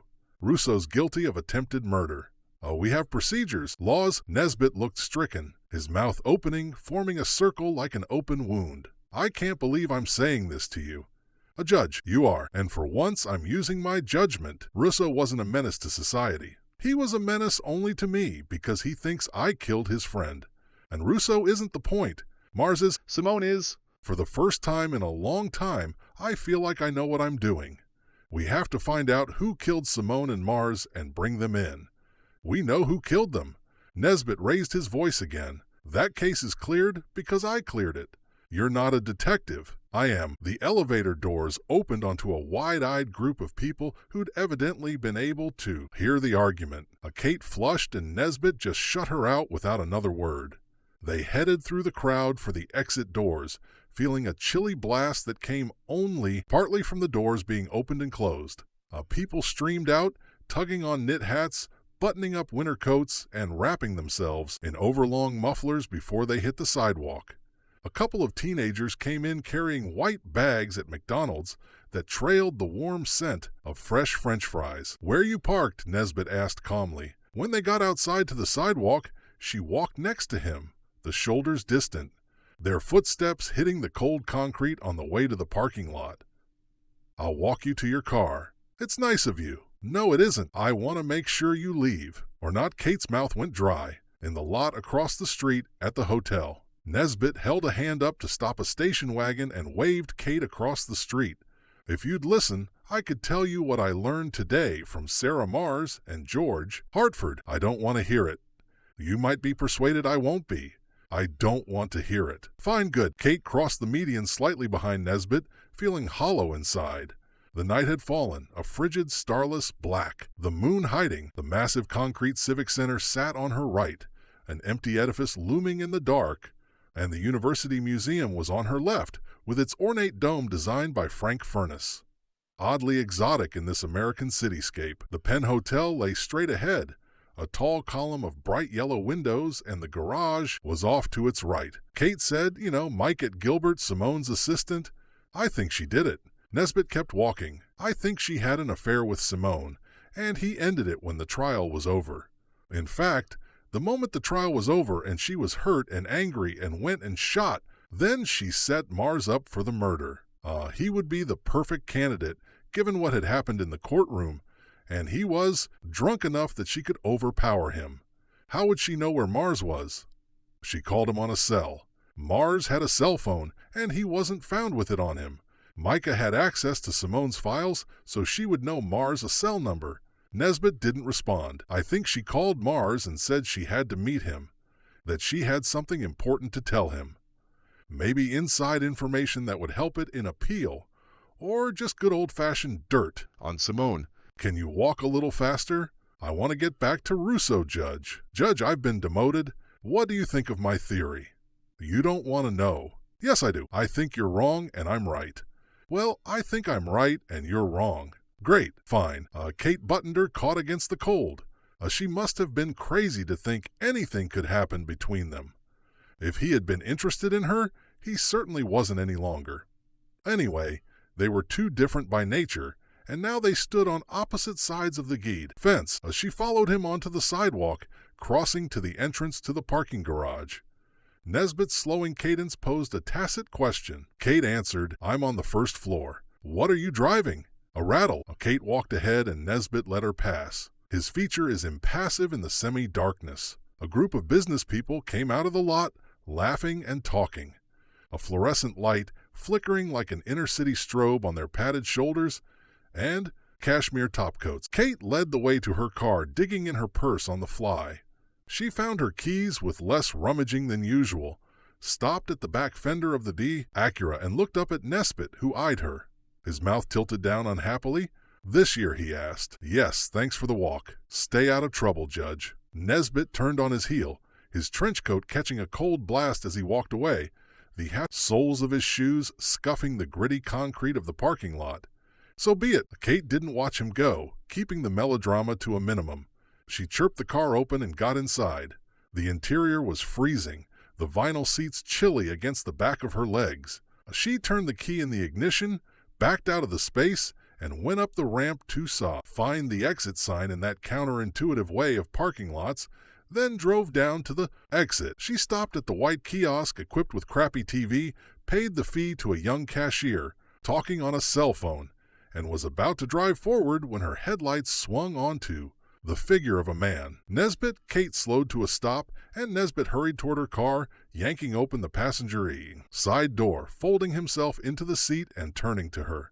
"I'm sorry I treated you that way," Nesbit said, his tone still louder than usual. "I do want to hear what you think you learned, but not now. I'm too pissed off to hear you now." Nesbit met her eye in the semi-darkness. "If you want, when I calm down, maybe by tomorrow night I can take you to dinner and we'll talk all about your theory. How's that? Whoa, are you asking me on a date?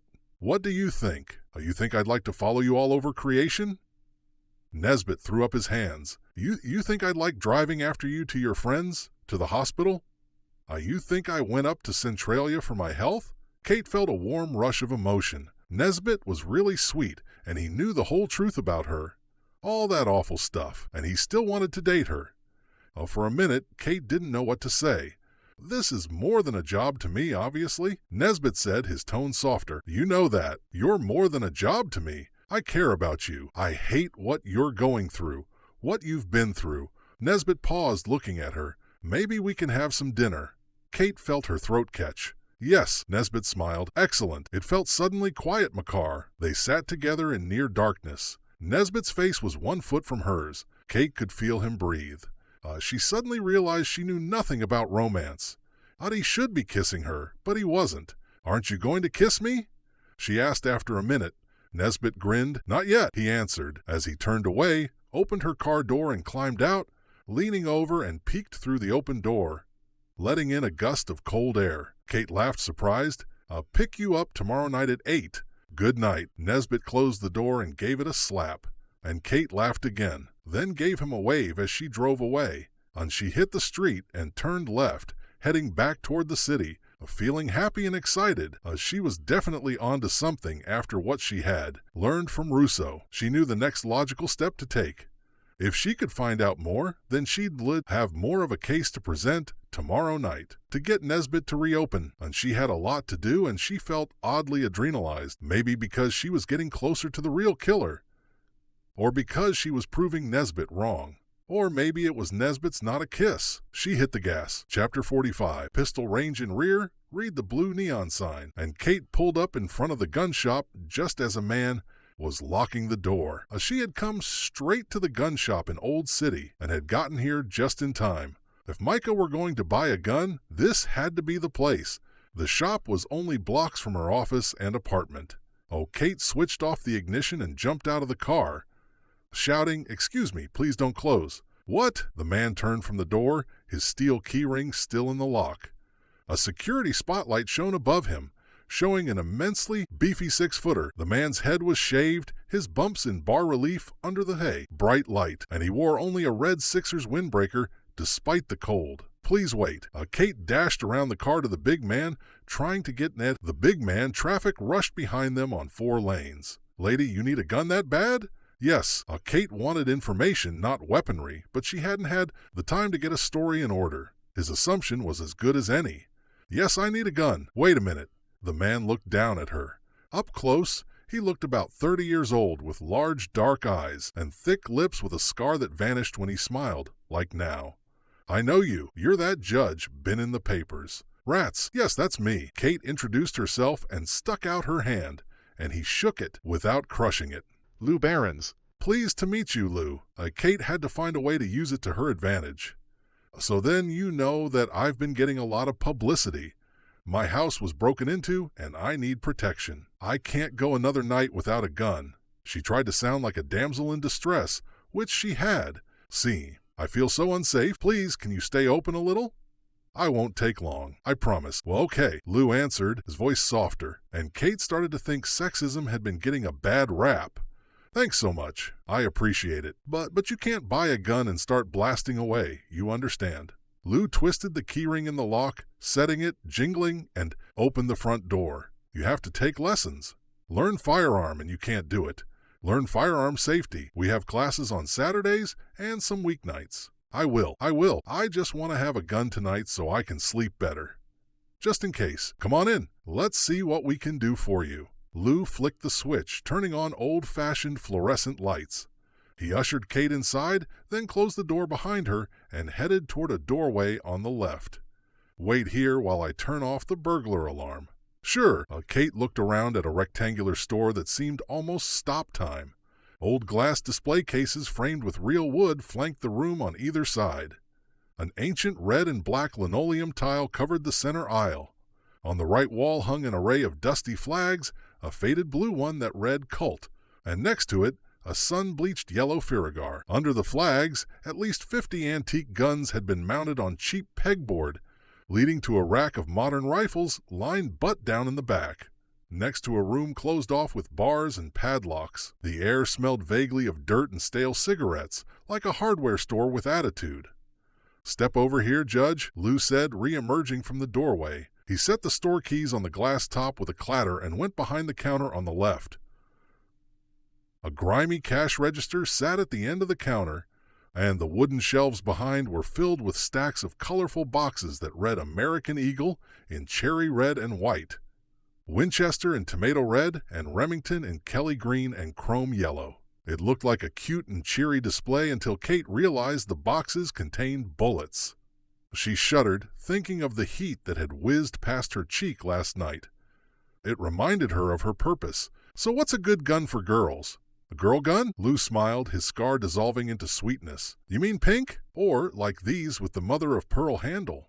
He waved a hand at some smaller guns, their whitish handles shining with opalescence. I mean, a gun you'd sell to a woman, for example. Kate leaned over the counter, which displayed an array of guns on top of their boxes. She skimmed the brands Beretta, Colt, Rossi. That was the gun that was the murder weapon. She remembered the name because it sounded like Russo. What do you think about those Rossi guns? Revolver? Good choice. Lou reached for the keys, unlocked the back of the counter door, and plucked the gun from the top of its blue box. He pocketed the keys, brought out the gun, set it on the counter in front of Kate. This is a good basic gun. It would be a fine choice for you. Revolvers don't have safeties, Kate said, for lack of something better. How could she find out if Micah had bought this gun from him? Don't worry about that. You don't need a safety on a revolver. It takes some doing to squeeze off a shot. Check it out for yourself. Pick it up and squeeze. Kate hefted the heavy gun and pressed the trigger, which made a loud click. See what you mean. The other judges already have guns. I don't want to be the last judge on my block to get one. Lou laughed. Judge Sherman told me he likes the gun he got, but I don't know if he got his here. Do you know? Lou set his scarred lips. I shouldn't say, to be honest with you. We keep our customers strictly confidential. Nobody will know from me that you got your gun here. Great, but on the QT I can tell you that the Common Pleas Court judges shop here, and most of the Sixers, a few Eagles too. We sell to police also. We're responsible. That's why I say have to have the lessons. Cops buy this gun? I thought you said it was a girl gun. Men use it too, of course. It's one of our best sellers. It's on TV all the time. Gangster gun of choice. Lou ran a thickly ridged fingernail along the glistening silvery chamber with its perfectly machined indentations. Leaves no casings behind to identify the gun. Not like a semi-auto. I don't usually watch the cop shows, except that now I'm going to be on one, I guess. I read that. Lou warmed up immediately. They use this gun on Cold Case. If you saw the episode the other night, it's the same gun as you're holding. Only not all black. They like to use the stainless steel on TV because it shows up better for the camera. Really? Lou nodded. They filmed parts of Cold Case in Phil, because it's set here. They had a casting call when they first started, and I went down to try and be an extra, but they didn't hire me. Big I stand out. I bet. Kate smiled. Attorneys at Law is filmed here too. The exteriors, Kate remembered the lingo from Micah. I wonder if they used this gun in the show. Sure, the Rossi's on all the time. It's the one the main detective carries. They buy from me. Kate blinked, just like that. For real? Sure. Lou perked up. Hey, this is kind of a funny thing. If they make you into a character, you bought your gun here. For real? Funny. Who buys the guns for them? One of the assistants. She's a nice girl. Lou leaned over the glass counter. Hey, they're going to make you a consultant. You could get 5 G's an episode. They do that. It's real money. You got an agent or a manager? I'm a judge. So what? You need an agent. I know people. I could ask around. Get yourself a good deal. At least they could do, since they base the character on you. Good point. So you sell them the guns? This very store? Yep. Losing Men's chest puffed under the red windbreaker. Who buys the guns for them? There was one assistant who used to watch the trial. Mike of Gilbert. Lou grinned, his scarred as a paring. Ike's. Yes, I think that was her name. Kate squinted as if she were thinking, but her heart almost leaped through her chest. Sure, Micah. I know Micah. She works for Arts and Moon. Comes in here all the time. She buys the guns for the show, for when they shoot in town. Lou chuckled. I mean shoot scenes. Guns. Sure, right? Kate managed to laugh. So she buys the guns? Yes. She handles props on the Philly end. They don't want to deal with airport security. Flying the guns here from L.A. Whoa, so Micah bought these guns for the show? This exact one? I want to buy exactly what she bought. That's the exact one. You're going to be on TV. Yay! When did she buy it? She bought a few. That one she bought for me about 6 months ago. She bought 3 as I remember. 2 black burritas, 2 for the other characters. She picked up a few silencers too. You sell silencers? Sure, there is a use. You just thread them on? Can't put a silencer on a revolver though. Lou pointed through the case. Beretta Walk H&K. They take a silencer, a Zig 2. As some of the models, Kate could barely contain her excitement. Did she have to take the lesson too? No, but she wanted to. That girl can shoot. I taught her myself at our range. Lou smiled with a fatherly pride, and Kate reached for her wallet. I'll take it, she said, and Lou laughed. Don't you want to know how much it is? Doesn't matter. This is a celebrity gun. Kate couldn't wait to get to a phone. Chapter 46. Please pick Micah up, Kate Begnaspit, after she had finished telling him what she had learned at the gun shop. She sat in her car with the engine running in the empty parking lot of a warehouse near the gun shop. Her celebrity gun occupied the passenger seat in its gift box. The Rossi had cost $495, roughly the price of Manolo Blahnik's. The world would be safer if people overpaid for shoes, not firearms. That's quite a little theory. Nesbitt sounded intrigued, which was more fun than contempt and scorn. Please go see her. Just feel her out. Find out if she has an alibi. I think she told me she was at work, but see if she can prove it. Kate gripped the steering wheel. Tense, please, she's the killer. The gun was the last piece of the puzzle. It all fits, I'll talk to my sergeant. Then do it tomorrow. But it can't wait. She can be a flight risk. She's free and she has money. If she wants, she could just take a little trip. Why would she? She doesn't suspect anything. Why take a chance if, don't you even think about going yourself? Nesbitt said, raising his voice. That would screw up any case against her on the off chance that you're right. I know that. It was true, but Kate hadn't even thought of it. Could Nesbitt be more diabolical than she was? I don't want anything irregular. I agree. There's too much at stake. Just go. Please, go. Tonight, I'm about to burst. Okay, calm down. I will. Thank you. Thank you. I'll tell you as soon as I know something. You got that? Got it. Go home. Stay home. I will. I am. This is me going home. And stay. Off. Kate felt alive with excitement. Her theory had been right. Her search had ended. She wished there was someone she could tell. Sarah Mars or even Russo, but she couldn't, lest she'd have to go home and wait it out. Go get him, she said in a fit of enthusiasm. But Nesbitt had already hung up, and Kate had just pulled out of the warehouse lot when the cell phone rang again. She took a left and flipped it open. Nesbitt, no, it's Val, the secretary said, her voice unusually soft. Val, what's the matter? Kate cruised to a traffic light and stopped. I'm bone-tired. I've been here all day. Didn't you get my message? I called you around 5:30. I must have missed it. Kate pulled the phone away and checked the lighted display. A telltale tape icon signaled a voicemail. She'd turned off the phone in the hospital and must have missed the message icon when she'd turned it back on again. Sorry, what's going on? I have bad news. Chief Judge Sherman told me to pack up your office. What? And he came up here himself at the end of the day. He said that all your case files had to be boxed up and sent downstairs to him in the morning, and all your books and personal files had to be shipped to your house. He can't do that. Kate felt her face heat with anger. He can't throw me out of my own chambers. I feel just terrible for you, Judge. He offered me overtime to do it, but I don't want that money. Kate tried to get her bearings. She couldn't process it all fast enough. Her thoughts were still on Micah. He can't do this. He doesn't have the power. I know, it makes my heart sick. I'm so sorry, Judge. I had to do it. You know that. Of course, I don't blame you, Val. And I'm sorry you had to do such a big job by yourself. Kate hit the gas, accelerating unnecessarily into traffic, and Meriden was with him, practically rubbing his hands together. Meriden? What's the matter with that guy? God knows, it's his birthday, and all he can think about is making trouble for you. The man's a child, a little boy, so you're packing my office? Yes, books, papers, everything. I've been at it all night, and the clerks helped. But I didn't want to go through your desk without talking to you. I know those are your personal items. I'm coming in. Kate steered the car toward the courthouse. I'll be there in 15 minutes. I don't think that's a good idea, Judge. Chief Judge Sherman's on the warpath. I don't think he'd like it. Kate checked the clock on the dashboard.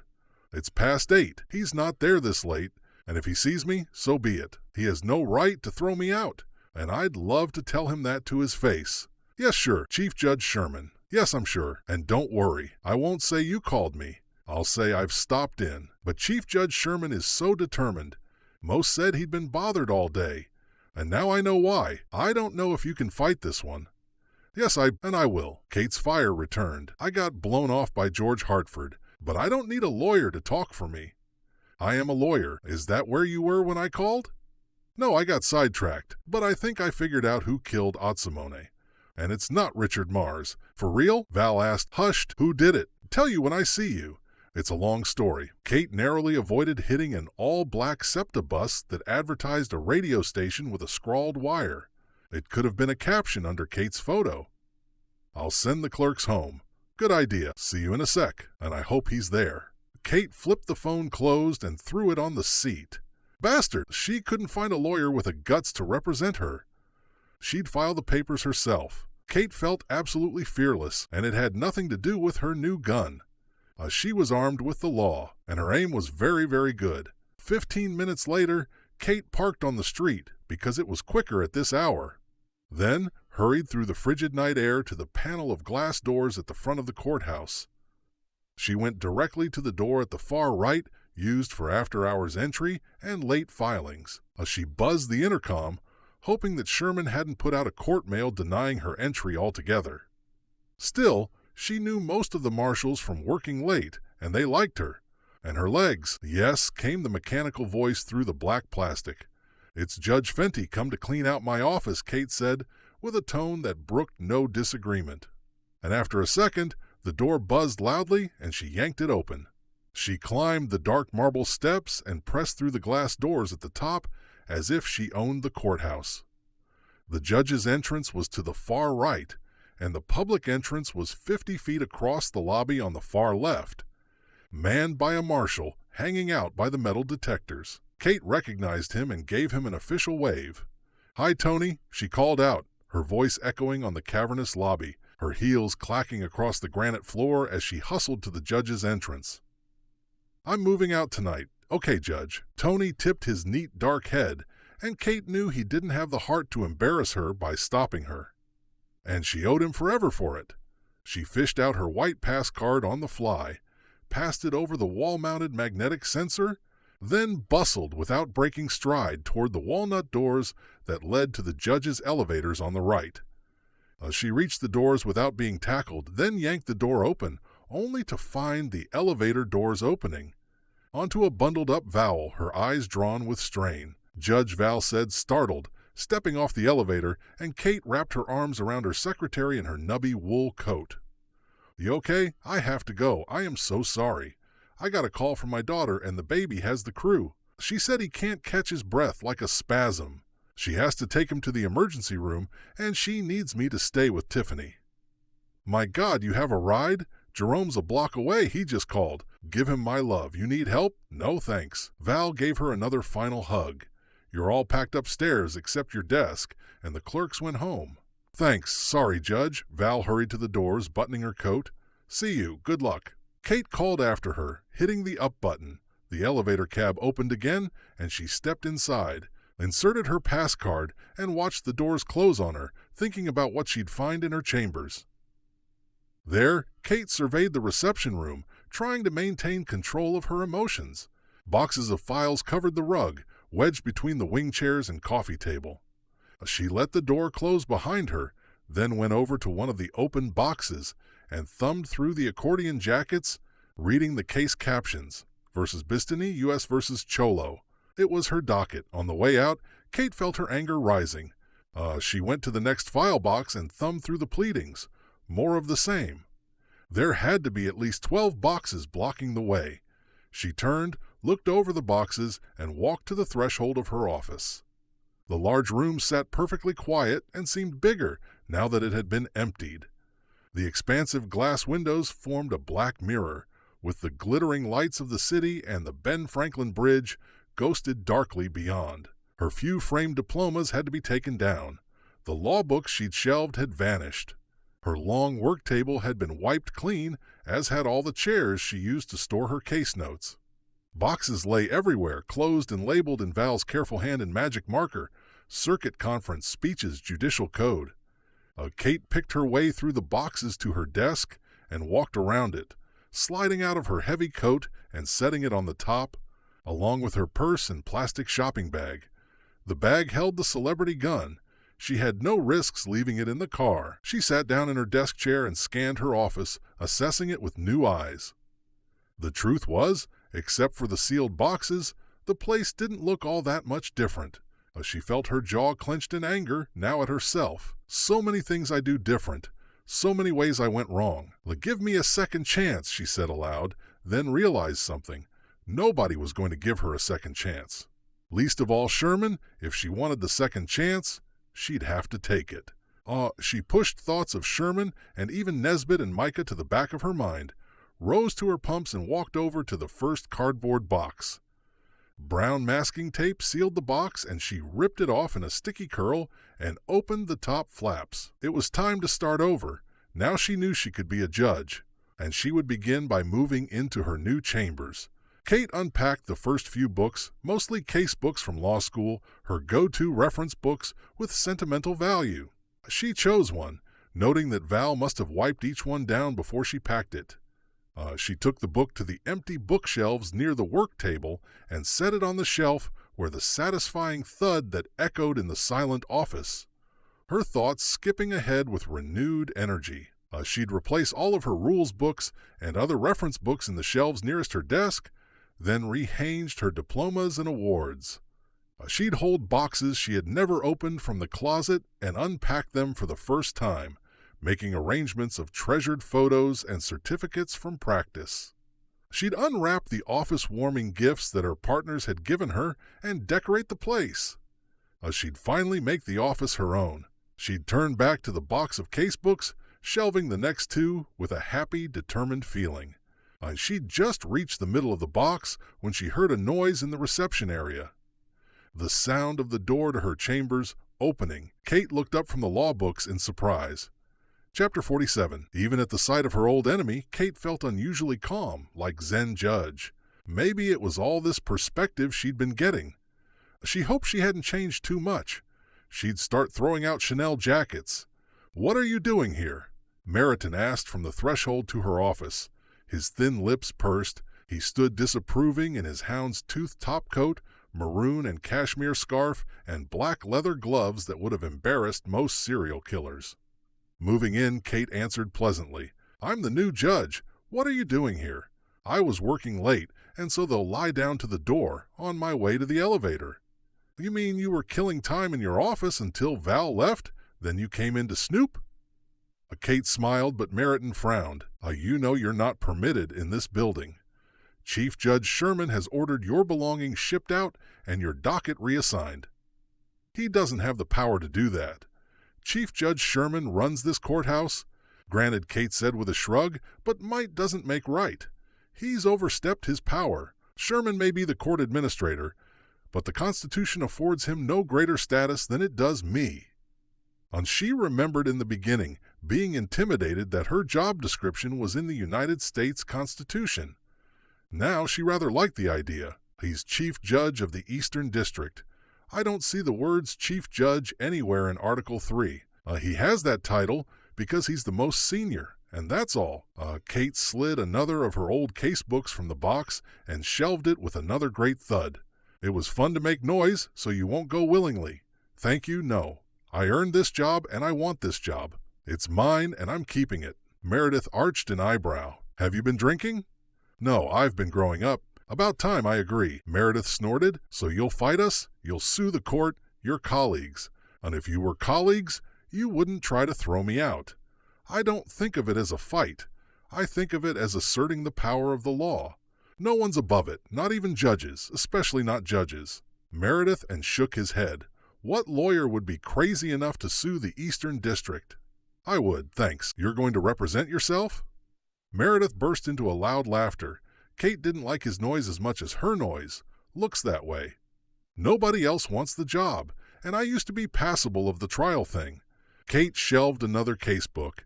She didn't need to refer to the fact that she kicked his ass because she was above that now. You're so self-righteous for a whore. Guilty, Kate smiled. Even that slur couldn't trouble her zen waters, all her secrets having been told they lacked superpowers. This is ridiculous. What's happening here? Meredith said, raising his voice, and Kate unpacked another casebook. Thud. On that, we agree. My working, you watching, why don't you help me unpack? Open that box in front of you. I'm calling the marshals. Go ahead, use my phone, tell them I said hi. Kate gestured at Val's desk near him. But after hours, they don't have the manpower to answer phones. It'd be faster to go down and get Tony. Is that the way you want it? Meredith shouted. You want that indignity. Don't you ever get enough of embarrassing yourself? They'll throw you out bodily. I doubt that. You have no authority to order them to do anything. And my body is way better than yours. Kate unpacked another book, Prosser on Torts. She had loved that class. We'll see about that. Meredith turned on his heels and stormed through the reception room out of chambers, letting the door slam behind him. Kate smiled and stuck Prosser thick and green on the shelf. Thud. She had maybe 10 minutes before they came up. God knew what would happen then. She reached for another book, but only 3 minutes later the door to chambers opened again. Chapter 48. I'm in here, gentlemen. Kate called from her office, examining her casebooks on the shelves. They made a nice, neat, hardback row, and she ran her index fingers along the pebbled spines. She hadn't seen them since law school, which may have been the last time she'd thought that she loved the law. Until now, she'd have time to study it now as an intellectual exercise and to affect its development as a code of conduct for the governance of a society. She couldn't imagine any job more exciting and important. It would more than make up for not being in court anymore as a trial lawyer. Now the action would be on the bench, merely a change of venue. Kate reached in the box for another casebook, heavy and red, cloth-bound with gold stripes on the spine, Antitrust Law by Arita and Turner. She placed it on the shelf and reached in the box for a bookend, a bar-leaf of Carpenter Hall in brass. Then she remembered somebody had come in. So where were they? Maybe they hadn't heard her. Hello, Kate called out, holding the bookend. No sound came from the reception area. Her chambers were quiet. She felt a tingle of something. Suddenly a dark head popped in the doorway and Kate jumped, startled. Emily, I thought you went home. No, did I scare you? I thought it might be Meredith. He's gone. I saw him go down the judge's elevator. Emily entered the office and her dark eyes shone with wetness as if she had been in the office. She had been crying. She wore her dark raincoat and a long black skirt with her dark martens, and after a minute she pulled something from her coat pocket. A black semi-automatic. Its barrel lengthened by a silencer. Kate blinked. I don't understand. Is this a joke? You figured it out, didn't you? What did I figure out? That I killed Simone. What? Kate couldn't believe her ears. She froze, bookend in hand. I was standing at Val's desk when she called you. You told her you figured out the real killer. I did. Micah Gilbert. Kate's mouth went dry. Emily holding a gun with a silencer? I don't believe you. You knew it was me. No, I thought it was Micah. It isn't Micah. She had an affair with Simone. I even know where she bought the gun. Kate remembered that her celebrity gun sat uselessly in a shopping bag. Not that she bought bullets anyway. You really didn't know? I mean, I never thought it would get this far. Emily's eyes went newly wet and she raised the gun higher. No, wait, what do you mean? Kate suppressed the urge to panic. Explain this to me. You owe me that. I thought we were friends. Art Simone called me at home after the pretrial. He said he'd pay me. All I had to do was call Micah and let her know when you were leaving Chambers at night. So that she could follow you? Emily's goth mascara began to run. Her eyelashes turned to spiders. I need the money really bad. You know that. I have school loans and no offer. He said he'd hook me up with the network's legal department. Keep her talking. She's already in a state. So what happened? He wanted more details like what you wore or how you looked the next day after you'd been out. I said no, I wanted to end it. But he said he'd tell you. How'd you do it? Where were Meriton and the marshals? I followed him to dinner, and I shot him. Emily's eyes brimmed over, running black tears. I had to. My family depends on me. You remember that day when we talked about people and their dreams? This is their dream. I am their dream. What about Mars? What was taking them so long? I had to do it. After what happened in court, I know it was my chance. His phone numbers were on the pleadings, and I called him on the cell. I told him to meet me, that I had inside info. Emily sniffled. He was so drunk it was easy to make it look like a suicide.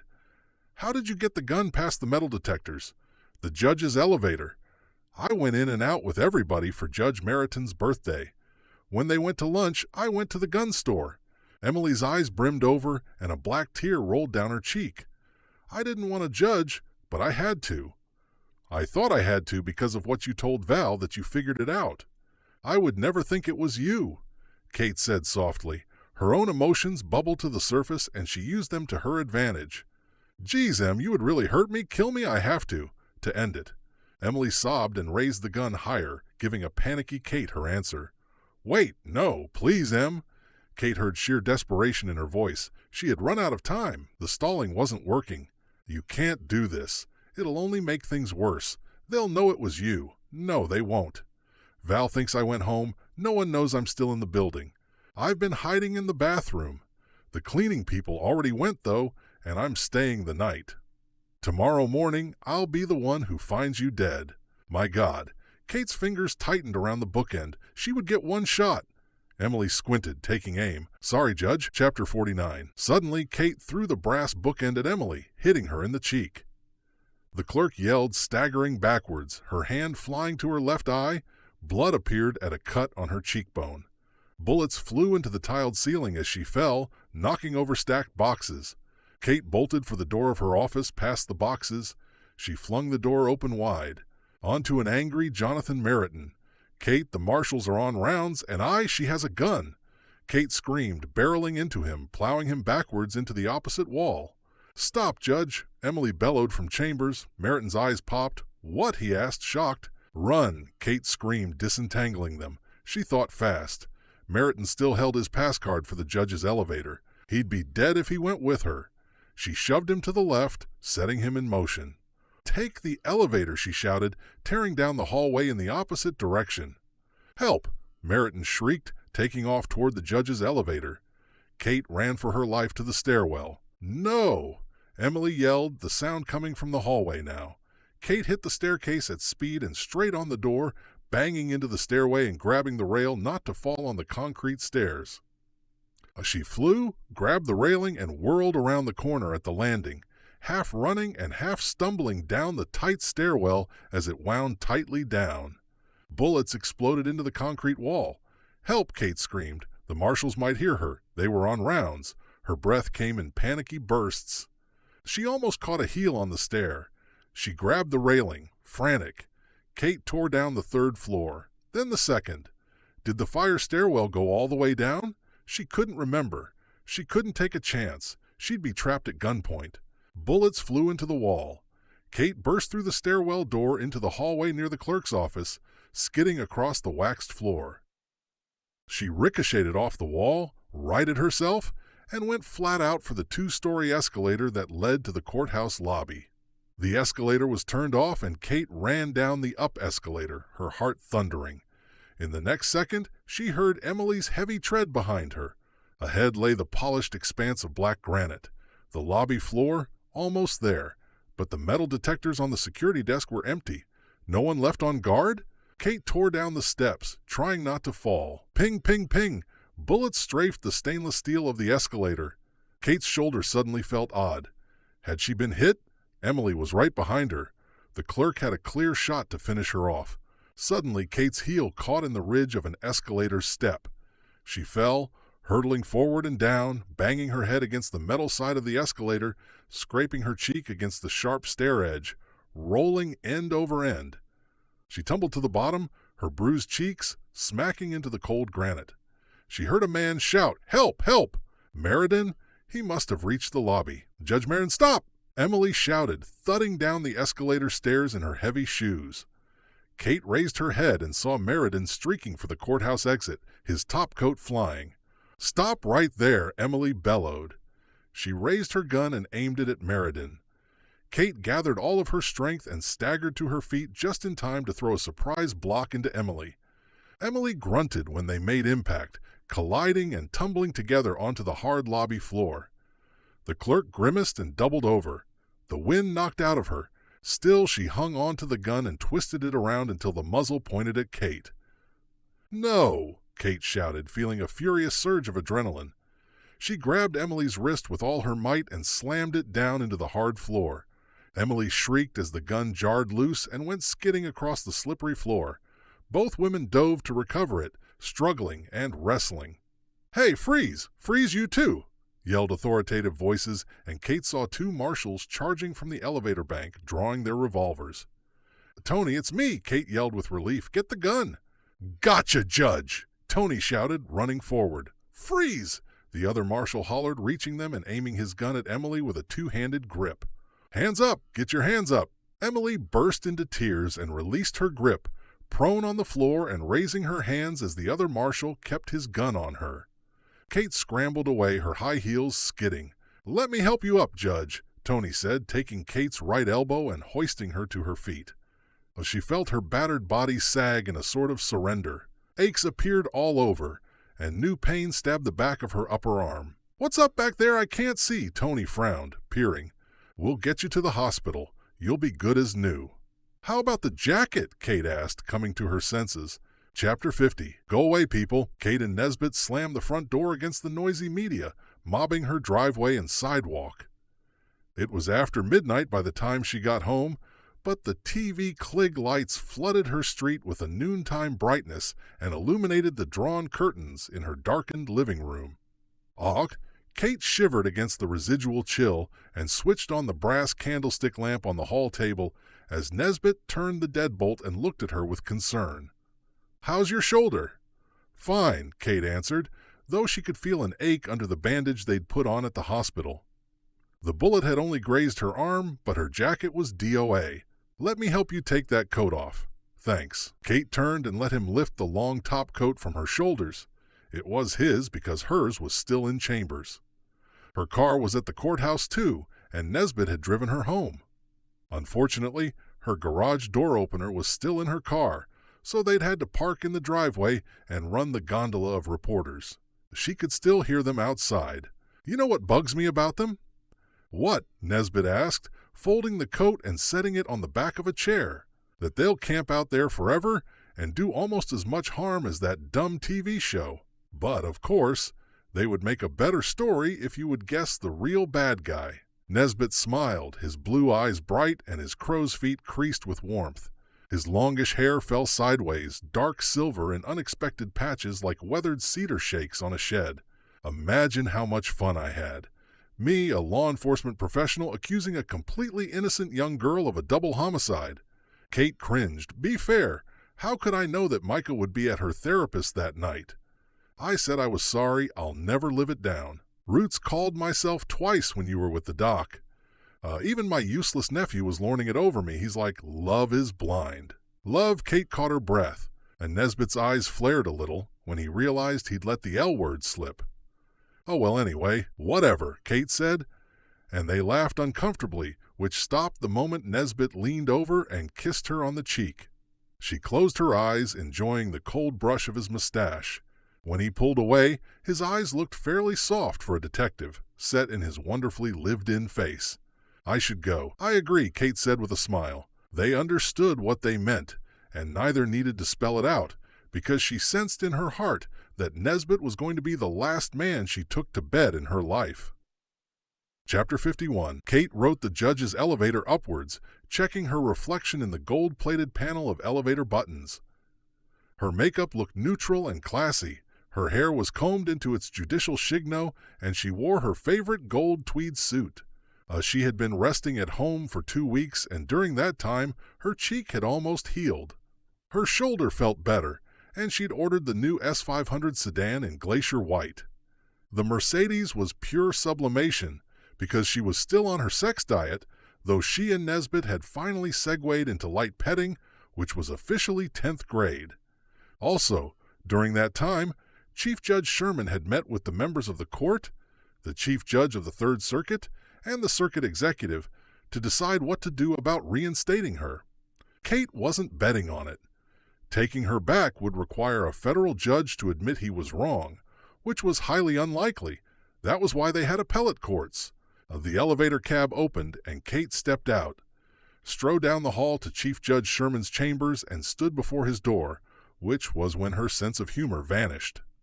She wanted this job, and she would fight to keep it. She could do it now. She felt it inside. What if Val said, "When you get yourself right with you, then you can hold your head high"? Well, Kate had gotten herself right with her. She was ready to be a judge in a way she hadn't been before. So she raised her chin, squared her shoulders, and twisted the doorknob. "Hello, Mo," Kate said, and Judge Sherman's secretary looked up from her computer keyboard. "Hello, Judge Fenty." Mo's gaze was cool, and if she knew the verdict, she didn't let it show. She swiveled in her seat, holding up a finger. "Wait a minute, please. I'll let him know you're here." "Sure." Kate swallowed hard, while Mo picked up the telephone receiver and pressed the intercom button. The door to Sherman's office was closed. "Judge Fenty is here, Chief," Mo said into the receiver. Then, of course, she hung up and raised her dark gaze to Kate. "He'll see you now, Judge. Thanks." Kate walked forward, opened the door, and almost fell over with surprise. The office was filled to bursting with judges who broke into polite applause, including Chief Judge Sherman. Judge Bonner-Mencken clapped next to William Sasso and Gloria Sullivan. There were all 18 judges of the Eastern District, and among them beaming and applauding were Val and Sam. And in front of the clapping throng stood Jonathan Meriton. "Huh?" Kate fell so shocked she didn't know what to say. "Come to order, please." Chief Judge Sherman waved the judges into silence, and his hooded eyes met Kate's, his lips pursed. "Well, Kate, I won't lie to you. You haven't been the easiest judge to manage, and I can't say I agree with you 100% in all things, but you showed enormous bravery, not only in saving the life of Brother Meriton, but in discovering the true murder of 2 citizens who came before us seeking justice. In so doing, you brought honor on all of us and on our court." Kate felt astounded and touched. "We judged you too harshly, which may be an occupational hazard. So we have discussed the matter, and in view of what has happened, our vote was unanimous. We each of us respect your talent, abilities, and commitment, and we welcome you back."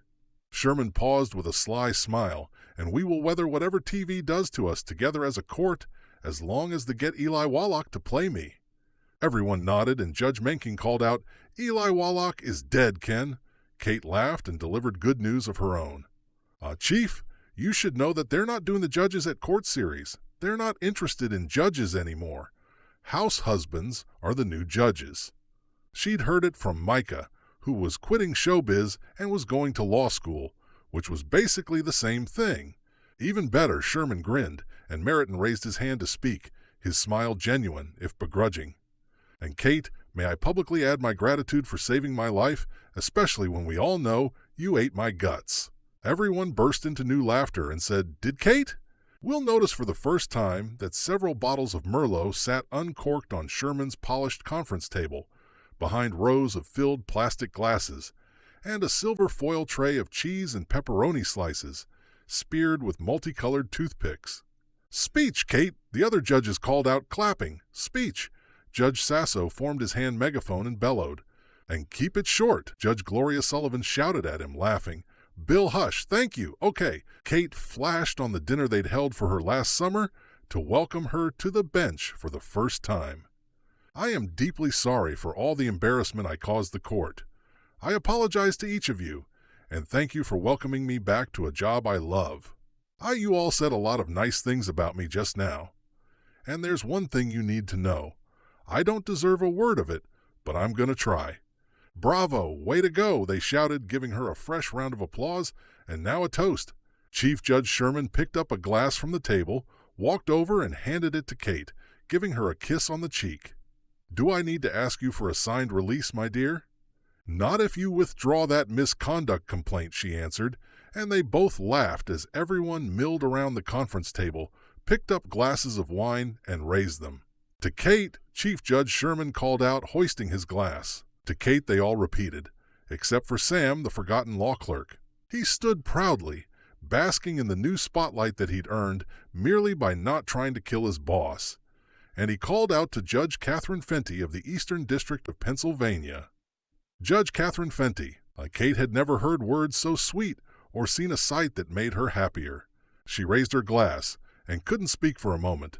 Her eyes brimmed over, and for once, she didn't try to hide her feelings. "Look, Mom," she thought unaccountably. "Look." Chapter 52. The August sun burned hazy and low, dipping by this time of the afternoon behind a leafy maple tree. Kate and Gina sat on the elevated wood deck in gym shorts and tank tops, side by side in plastic beach chairs, soaking their feet in the warm water of an inflatable baby pool. Warren sat in the shady side of the pool, watching the dappled light on the water's surface, turning from baby to boy before their very eyes. "Happy birthday," Kate said happily, hoisting a jelly glass of Miller, golden in the sunlight. "Thank you, girlfriend." Gina grinned, raising her glass, and they clinked in the middle, making a sloshy, satisfyingly low-rent clunk. "I'm younger than you now." Kate took a sip of cold beer, tart and perfect on her tongue. "By 20 minutes, older is older. How can it be my birthday? But I feel younger and happier." "It's the sex. No, it's the beer," Gina said, and they both laughed. While she drained her glass, Kate wiggled her toes in the pool water, which was cloudy with water babies, sunblock, hiding Mickey Mouse's black eyes and Gina's red toenails. "Open your present, kid." "Yo, I'm woozy." Gina frowned. Her hair was back in its paintbrush ponytail because she'd cut it too short again. "I forget, did I eat lunch?" "No, you were doing you and me with the baby. You didn't even have your birthday cake." "I will later." Gina set down her empty glass and picked the wrapped gift from her lap, shaking it with vigor. "A present.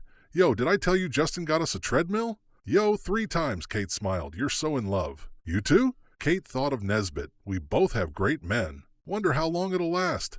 Gina checked her watch. 10 minutes? 5, according to my shrink. They both laughed again, and Kate said, "Open your gift." "Happy birthday to me." Gina tore off the flowery wrapping paper, threw it on the grass, then tore off the box lid and threw it on the deck, and unfolded the white tissue paper. She looked inside the box and yelped, "I love it!" Suddenly there was a splash, and Kate looked up as Warren tried to stand in the pool, reaching out for the deck's wooden railing. "Warren, no, you'll fall!" Gina shouted, leaving up from her chair, dumping the sweater off her lap and onto the deck, and splashing through the pool to Warren. She scooped him up, and he burst instantly into tears. "Gina, relax," Kate said, surprised. "He wasn't going to fall. How do you know?" Gina turned and snapped, tears in her eyes. She cradled Warren's head against her shoulder as he cried full bore. "It's all right. It's all right, baby. I have you. It's all right." She rocked him until he finally stopped sobbing, then wiped his pink cheeks with her fingertips. Warren blinked, his eyelashes clumped, and he pointed to the pool with a chubby index finger. "You want to go down, Warren?" Gina asked softly, then set him back down in the water, and he sat peacefully looking at the leaf shadows on water's surface as he had before. Gina returned to her chair, shaken, her t-shirt wet from the baby. For a minute, Kate didn't know what to say. "Sorry, I guess. Sorry I yelled at you." Gina stammered, leaning over to the deck and picking up the new sweater, now wet from the splashing. It'll dry. Sure, no problem. It's okay. I guess I drank too much. Gina folded the sweater and put it back into the gift box. Then she moved her bangs from her damp forehead, her eyes still wet. Are you okay? Kate set down her glass and leaned over. Gina, it's nothing. Gina's eyes glistened. Her lower lip trembled. She seemed to be losing control. He's okay now. He wasn't anywhere near the railing, which is 5 feet high anyway. What were you worried about? The deck was wet. He couldn't have slipped off. Gina wiped her eyes. I never told you, she said after a moment. What? I thought it would compromise you. What would? You're a judge. Kate didn't get it. Tell me what. You can tell me anything. I'm your best friend. I know I didn't do anything illegal or criminal. That mature member from law school, I just feel terrible about it still. It's awful. Morally, it was wrong. It is wrong. I think of it all the time. I even pray about it. What? Kate asked, bewildered. That night. The night you went to that motel. The night you called me. The night you almost got raped. When you didn't get home right away, remember, I was there waiting for you. Okay. You called me and told me you were at a pink motel on Ellsworth Avenue by the airport. Then you got the flat tire and were late. But I didn't know that. Right, because I couldn't reach you, because you left your cell. Gina nodded, biting her lower lip, not to cry. Well, something happened. What? You're scaring me. That night, when you didn't come home, I was worried about you. So I went to the motel. You told me where it was. It wasn't hard to find, and it's not far from here. I went to the office and asked where you were. A classy blonde, and he knew. A really scavy guy. He told me the room. I think he thought I wanted to join you. So I went to the room looking for you. And that man Partridge, he was in there drinking with the door open, watching TV. My God, Kate felt her eyes widen. She put a hand on her friend's back. I asked what he did to you. I guess I was yelling. And before I knew what he was doing, he came at me. Gina's eyes welled up again. He attacked me. Kate gasped. Gina, no. I tried to fight him, and he covered my mouth. And he started to tear at my jeans, and he was angry. Really angry. Gina's voice quivered, and she fought to maintain control. And I thought he's going to kill me. So I broke away and ran outside. But when he came after me, I pushed him away. And the balcony was wet, and all of a sudden he kept falling backwards. And he went right over the railing and off the balcony. Oh no, Kate froze. A chill numbed her despite the hot sun. And I looked over, and his neck was broken. And I knew he was dead. So I ran away. I ran to my car and drove to your house and calmed myself down until you got home. And I didn't tell you because I knew you'd feel terrible or maybe even turn me in. Even though it was self-defense, I swear it was. Gina was crying now, hoarse, choking sobs, bent over in the plastic chair, her elbows on her bare legs, her back shuddered under Kate's hand. I feel awful about it. I have nightmares. It's a sin. I killed a man. Then she looked up, her face tear-stained, her red eyes boring into Kate. What would you do, Kate? Will you turn me in? Do you have to? Before Kate could answer, a splash came suddenly from the baby, and they both looked over. Warren splashed the water with his small, flat hand, then watched the pattern of darkened light. Then he said, Mommy? Mommy! Kate felt a chord struck inside her chest. She had heard that sound before, long ago, in that identical little boy register. Gina's mouth had dropped open and her tears stalled. Did you hear that? She asked, her voice thick. Yes. Did he say Mommy? I heard it too. Kate couldn't keep a thrill from her voice. He said Mommy, just like he used to. That's me. I'm Mommy. Gina Rose set the gift down on the deck and walked through the pool to the baby. Warren, Mommy's here. I'm Mommy. You're Warren. Mommy, Warren said clearly without looking up. Warren? Gina scooped him up again, joyfully this time, holding him close as she stood in the baby pool. Warren, it's Mommy. It's Mommy. Mommy loves you. I love you, Warren. Gina said over and over, happiness lifting her voice. She rocked him in her arms. And Warren's large blue eyes looked up at the sky. Kate bit her lip, her emotions entombed. What will you do, Kate? Will you turn me in? Do you have to? The beer soured in her mouth. She could imagine Gina bursting into the motel room, demanding to be told where she was, screaming at Partridge in her fear, unknowingly walking into a nightmare. All for Kate. Kate kept her eye on her friend, rocking her baby back and forth. The two of them, a solitary silhouette against the leafy maple, the sun peeking through here and there in the most unexpected spots. Oh, Kate watched the patterns a minute, considering the leaves were in the way, but the sun was there all along, abiding, giving warmth and light. Sometimes it would be hidden by a tree or a cloud cover, by winter or even by pain or hopelessness, but it was always there and always would be. Kate felt her heart wrenched to look at them. Mother and child, wrapped for just a moment around each other. And she knew that no courtroom or law would ever punish Gina more than she herself did now, and would forever. And all of a sudden, Kate understood something that she hadn't before, that at certain times, everything will fall surprisingly into place, even on a humid summer afternoon with her feet in a baby pool. And in those times, justice and love will look so much alike that they will become the very same thing. Thank you.